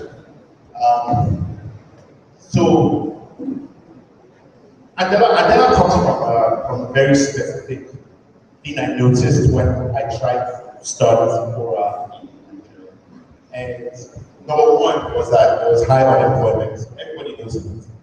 But the other thing was like, we keep talking about the technology ecosystem, but we don't have technical talent. And what we realized very quickly is that realistically, it's possible a technology ecosystem without technical talent. The reason why people did not mind giving myself and Pierre and a bunch of us who started book network money was because on my team I had like 4 of the like 6 best engineers in one of my team.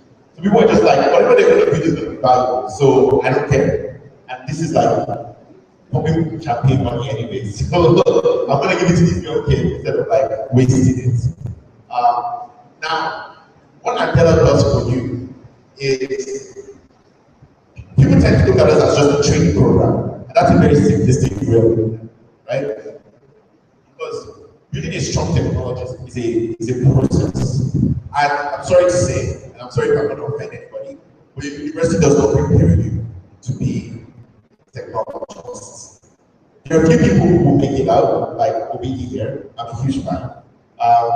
Because of their own will, but the average person is not geared in that sense. And so, even when they are, right, there's a lot of other things that are non-code that you need to learn, and that make the difference between somebody who will earn or who will be paid $1,500 for a software project and who will be paid $10,000 for the same software project. The guy who's going to earn $10,000, no, trust me, there are people who earn upwards of $12,000 per month in Nigeria, tell them that they actually could. Why? Because they know how to scope a project. They understand agile. They understand how to measure their time. They understand how to answer emails like consultants. They can scope time. They can communicate with clients. They have a specific way of solving problems. They might have design skills. These are the things that we teach you at Endeavor. Now, Endeavor is a really simple. We have a very simple hiring process that is completely meritocratic.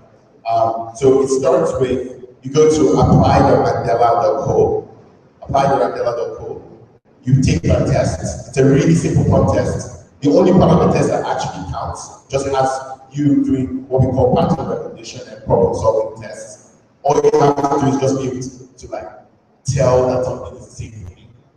And then when you do the test, we get the results. We pick people who get above 90 in our test, and then we invite those people to our interview.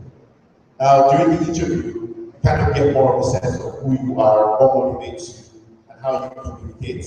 And then the top performers, 25 of them, are invited to what we call bootcamp. Now, bootcamp is the actual interview. Like, the interview process is just so we can make sure we're spending our time and our money well. But bootcamp is the best and the worst experience of your life. Why? Because you're going to learn from no knowledge of code. You're going to go, what OPD learned in 4 years? We're going to teach you 2 weeks. In 2 weeks, people will go from zero knowledge of code to building a first web application in groups of 2. And then we evaluate those projects, and we evaluate a lot of other things about how you work through the process. And then we invite the top performers who usually have in class to fellowship. Now, in the fellowship, it doesn't matter whether you live in Benin City, whether you live in Sapele, wherever you live, we give you free accommodation, right? Not free accommodation, you pay from your salary actually. But it is affordable accommodation. You don't have to worry about power, internet. It's downstairs from your office. We pay you pretty well, 81,500 a month. We give you a brand new MacBook. We give you, basically, we give you everything that you could possibly need to be a world-class developer, because that's how we train. And then you go into this really, like 3 months of intense training before you can touch client's code. And then after those 3 months, you become a ghost. You become assigned to somebody else, and then you basically shout at that person who's already working on the client project for 2 months. So it's basically my point is, this is not your traditional, this is not AppTech or NIT, right? This is like for serious people who really care about becoming world-class developers. And the hope is over the next 4 years, you're going to become like a Mark Zuckerberg kind of developer, the kind of person that can build digitally and get paid very well. So apply to the code is the first step. And I hope I see your application. All right, thank you very much. What we'll do at the end of this is we'll put up all URLs, sabio.com and yella.co, and then we've got 1 more or 2 more questions. Where's the third person? Oh, please come forward. I can take a ignore you guys actually. Okay. Should I ignore you guys and just have a question? I shouldn't ignore you. Okay, so please come forward.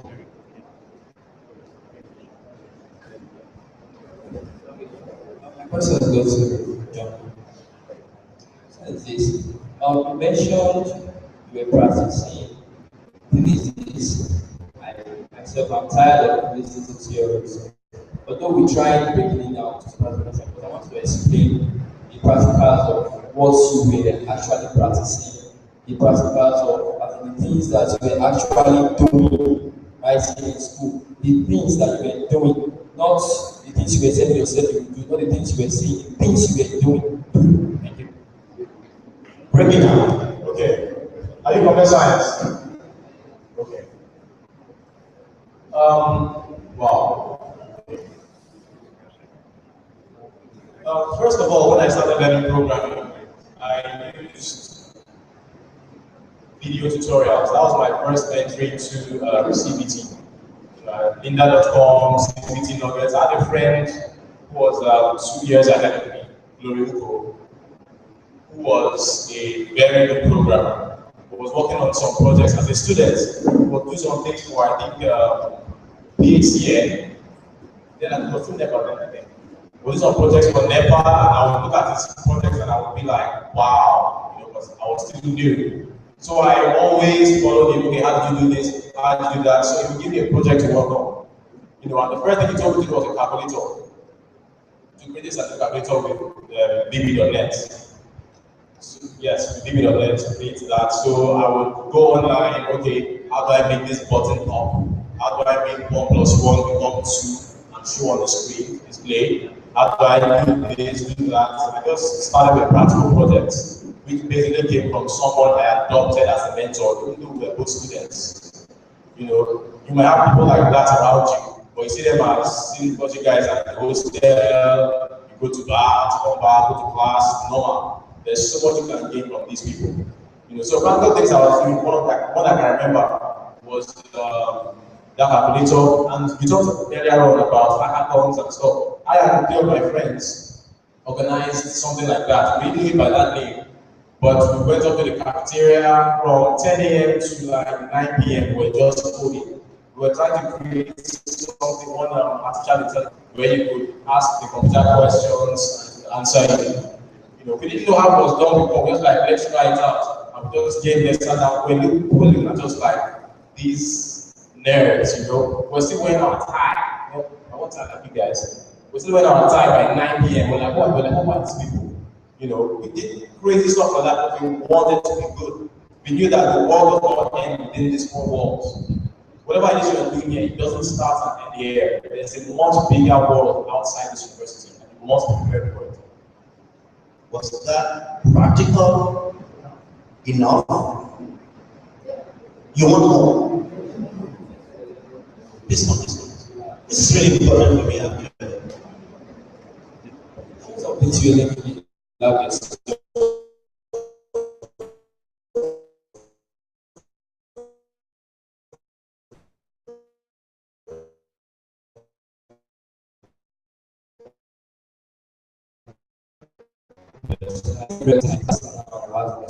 How do you know about these things? First things first. First things first. I remember our first class, 100 level, when we went to the computer lab. My course mate, his name is Daniel Okoro, he's out of the country now. He went to a computer. Then I didn't know what HTML was. He went to a computer and opened Dreamweaver. I had never taught Dreamweaver before. You know what Dreamweaver is? Okay, you open the software, okay, and type some codes on it, and then it showed the web page. He just designed a small web page in a few seconds. And I said, what? I didn't tell him, but today he doesn't know. If Daniel can know this, you know. So I didn't tell him. I went behind. I went to meet Glory. Please, I let him teach me. Just give me any ebook you have on web design or HTML, whatever it is called. So he gave me my first ever ebook, Dreamweaver 8, the missing manual. He gave me that. I took in my flash drive and my laptop. Went back to the computer lab, plugged it in, and I started reading. Step 1, open Notepad. Type this code again. Close it. Sorry, HTML. Close it. Put head. Put body. What does mean of head? Head means that. What's an attribute? What's a value? I learned all from scratch from an ebook. And where I had problems, I still went back to Glory. I think my mates were really doing big at the time. That's how I started. I didn't know anything. I didn't know the important knowledge. It was all in here. I was able to just plug into the other resources who had gone through it before me. And I learned from them. I should do this now. But this stuff, and you were mentioning something already now. Is there a name that you call it so that maybe you want to go and research? Okay, those things are your curriculum already. From 100 level, I will look into because I need to be the best at anything, computer, programming, practical, anything that I was studying. I want to be the best. So I will look into the curriculum for the next semester and look at the programming courses. I didn't know what they were called at the time. I will look at this thing, I will look at BB.net. But this next semester, I will go back and Google DB.net, basics, fundamentals. I will study throughout the holidays. I will come back and enroll over my peers. You know, the next semester we are doing Java. What is Java? OOP. What is OOP? Then I will learn it throughout the holidays, come to school and be the best. So it was just my will. I wanted to and I got it. Please put your hands together for God. It's interesting that the answer to the question is actually inside the curriculum. We don't hear that very often. You know, so if you're using the same curriculum, that's a challenge thrown back to you. So we've got the two of you. I'm sorry I can't take you since you didn't come up earlier. I've got only two. No, I have you. No, yes, I have you and Emma. You are the best friend. Okay, so please come and then we'll have very precise. Okay, I like that you wrote it down. Good afternoon. So I said, he's answered one of the questions I have, so I'll ask the second one now. I'd like you to talk a little bit on the school you attended and where is located, if there's a possibility for anyone to get maybe a possible scholarship to attend that school, because I think the one moving towards working and studying currently, it's to be a great idea if you work and study at the same time. It's a very nice idea. So I like to show light on the school you attended. I didn't got the point of your own institute, but the school you attended. So you just want to that's the second question. Yes. For each and every one of you, it pains me that most of these programs, a lot of people are not wanting to attend because either some of us are not interested. Yes, true. But the other aspect is because a lot of people are not aware of this is happening.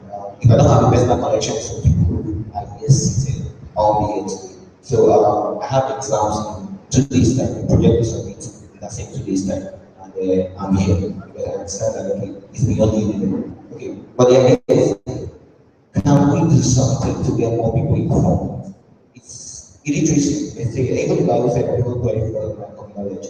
Some people are not illiterate because they take them to the truth, but by reason of the fact that information is not just to them. So how do we, yes, please, can we get more people informed about things like this? So you said, I'll start with the first question, which is the name of the school. The name of the school is the University of Waterloo. Most popular for Boundary Rim, right? So me and Benson actually first met at the University of Waterloo. Shocking, right? He came down to the University of Waterloo to see me when I was still at Aura, early days of Aura. So yeah, University of Waterloo. The closest thing to it is Andema in Nigeria. I don't know if they do scholarships. However, I think they might. I think you have to research that online. But yeah, I absolutely agree with you. Work. You can build your own co-op program. You actually can, right? So every summer, I force my sister was a Babcock. I force her to go and find a job every single summer. She's not allowed to stay in my house. She can't. She's not allowed to stay at home. She has to go find a job. She's an accountant, so she has to go find an accounting job. What you will learn on the job is far and above and beyond what your teachers can teach.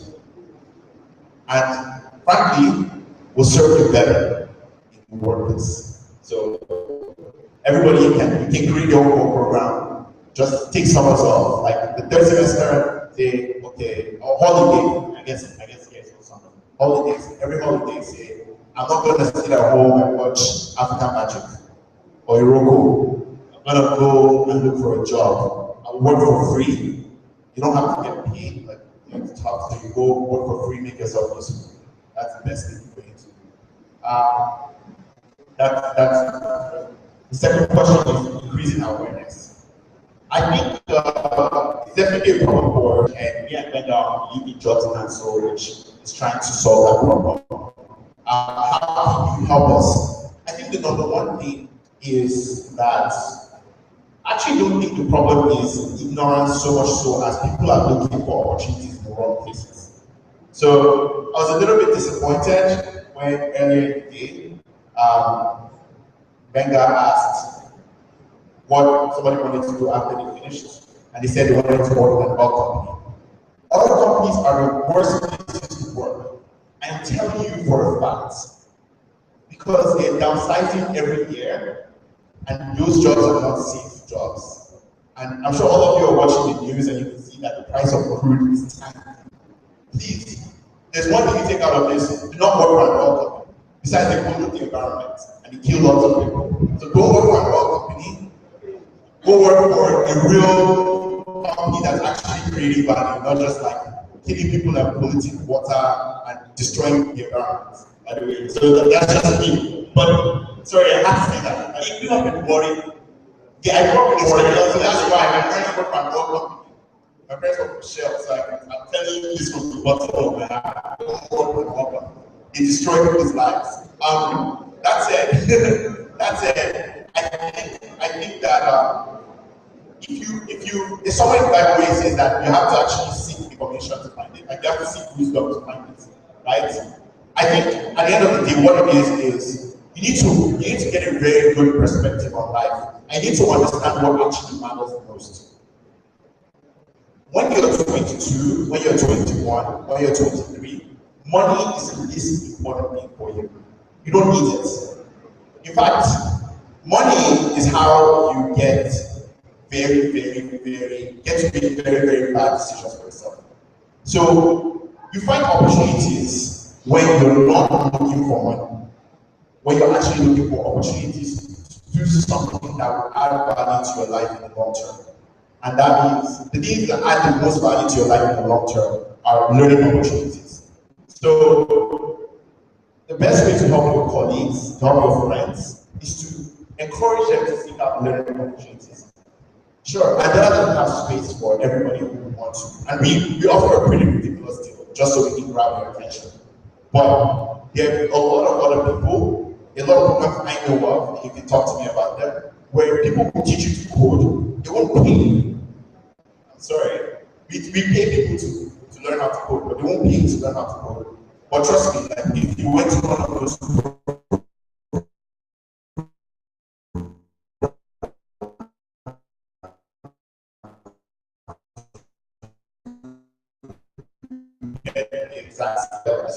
so necessary. People need to start looking for opportunities to learn, not opportunities to make money. All right, and I think that's a very good answer to your question. So you said you wouldn't be here if your friends didn't tell you about this. Tell your friends about tomorrow. Tell your friends, I'm serious, and this is for real. Tell your friends, someone told you to be here. How many people did you tell? And I think this is a challenge to everyone in the group. I know there are people who are here because they were told to be here. I'm being honest about that. The people who are here because we are going somewhere, right? But now that we need to learn on two things, tell other people. Last but not the least, just so you know, after lunch, they are still here. Okay? So you're laughing. It was looking well, my question is to Edith. I wanted to ask, why did you leave the University of Idahosa? What inspired you to come to BIU? Because from my own understanding, I believe federal universities I went there for so I wanted to know what inspired you to leave that leave university and come to this university. Okay. If you know much about the public system,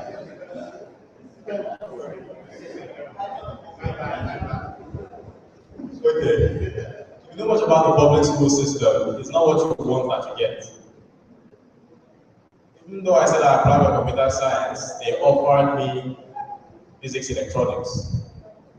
You know, so the basic program we're talking about, I went through it. And after that, physics electronics. And okay, after that, I want to change. No way. And I said, no, I want to do physics. I want computer science. You know, but when I came to BIU, the woman at the guidance academy was one asking me, which one do you want? Is it computer science and maths? Or computer science and economics? I said, if you want, you know maths very, very well, computer science and maths. But no, you're not too good at maths, you know computer science. or if I do with economics, I was given options, and I was like, what? So I don't know how they do all these rankings. I hear it's based on qualifications of the lecturers and papers they've written. It's a lot, and it's way the advantage in going to federal universities because they have a lot of older people who written more papers. The ranking isn't exactly. But based on the learning environment, BIU is the best place that you can be. Trust me. If you pay the tuition for 4 years, you will say the same thing. That's the thing. So when you ask the question, why is the lady who asked the question? Okay, when you ask the question, I was just looking at the picture like, if you want to know why he left University of to come to BIU, do what the picture said earlier. All right, ladies and gentlemen, this is the part where I ask you to say a beep, beep, beep. You're not leaving yet. I see you have a good standing photo here. It's great. What I'm going to ask them to do before they leave, before I can think of already, I want them to give them closing words in 30 seconds. Assume that this ladies and gentlemen forgot to listen to you while you were speaking, or they were not interested. What is that? Now that we have their attention, some of them standing up, we can sit. What is that one thing you want them to leave 10 to 20, 40 with? And I'm going to start the same way we did all this. So let's start with PA, and then we'll come to you, and then we'll close with you. Yes, the mic is right there. The one word I'm going to leave with you 10, 20, 40 is look for opportunities to learn, not to work for oil companies. Thank you.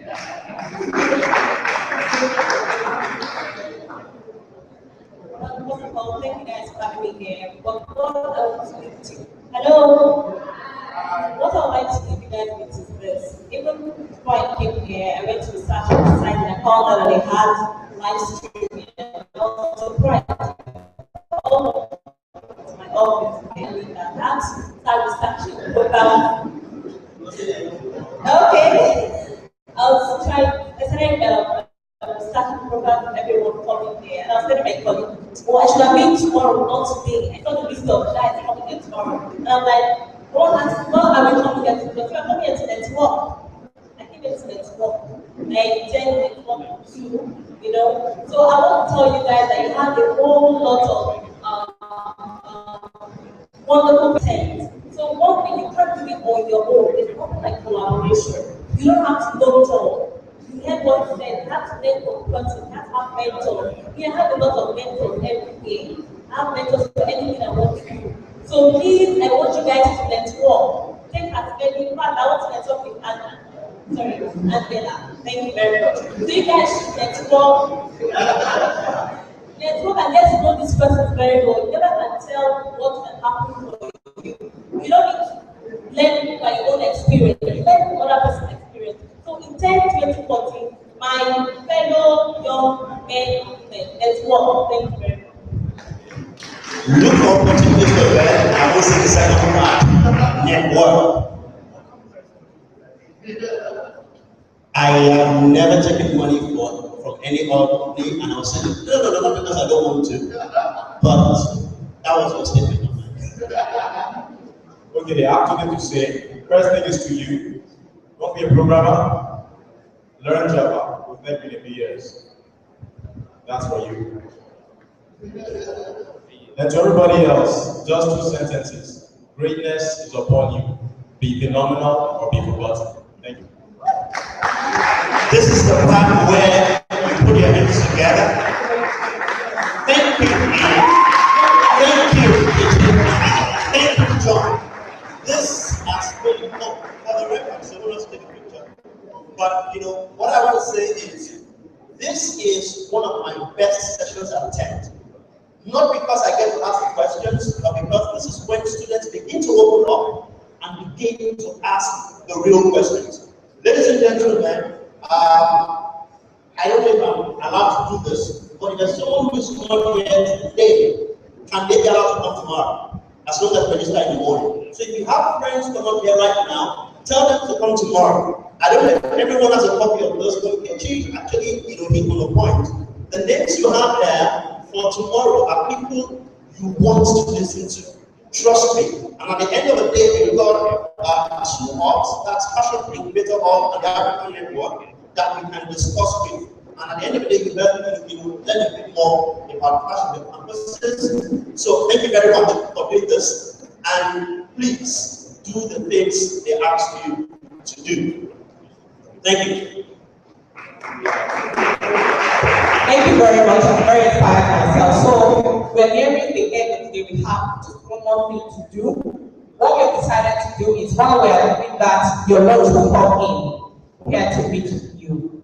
So how many schools do we have represented here? I'm not sure Benson is here anymore. If you're in Benson, can you raise your hand? Okay, that's still quite here. Thank you. Oh, you raise your hand, please. Delsu, Univen, any other schools here, please? What school is that? Unizik is here. Unizik is here. So what we're going to introduce now is what we call clash of the campuses. This is an idea contest. On the last day of this event, we'll listen to you pitch the best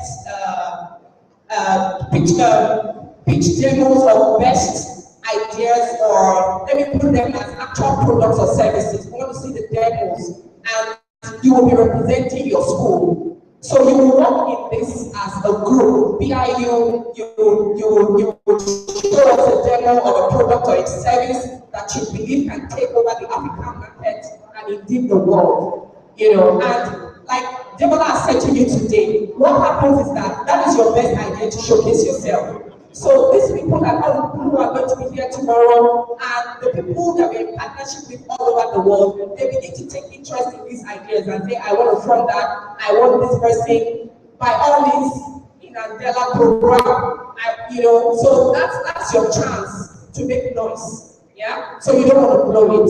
So what's going to happen now is that we'll sit down by schools, lunch will come in, water will come in, you begin your deliberations. I'm going to ask the facilitators if they can please, I'll beg them. I didn't ask for this, but I'll beg them. I want them to go around in groups and listen to you. Maybe help you fine tune, make it more real. What are you doing? This is how to, I want them to actually listen in on what you were doing. Let's work with you within your schools, within your groups.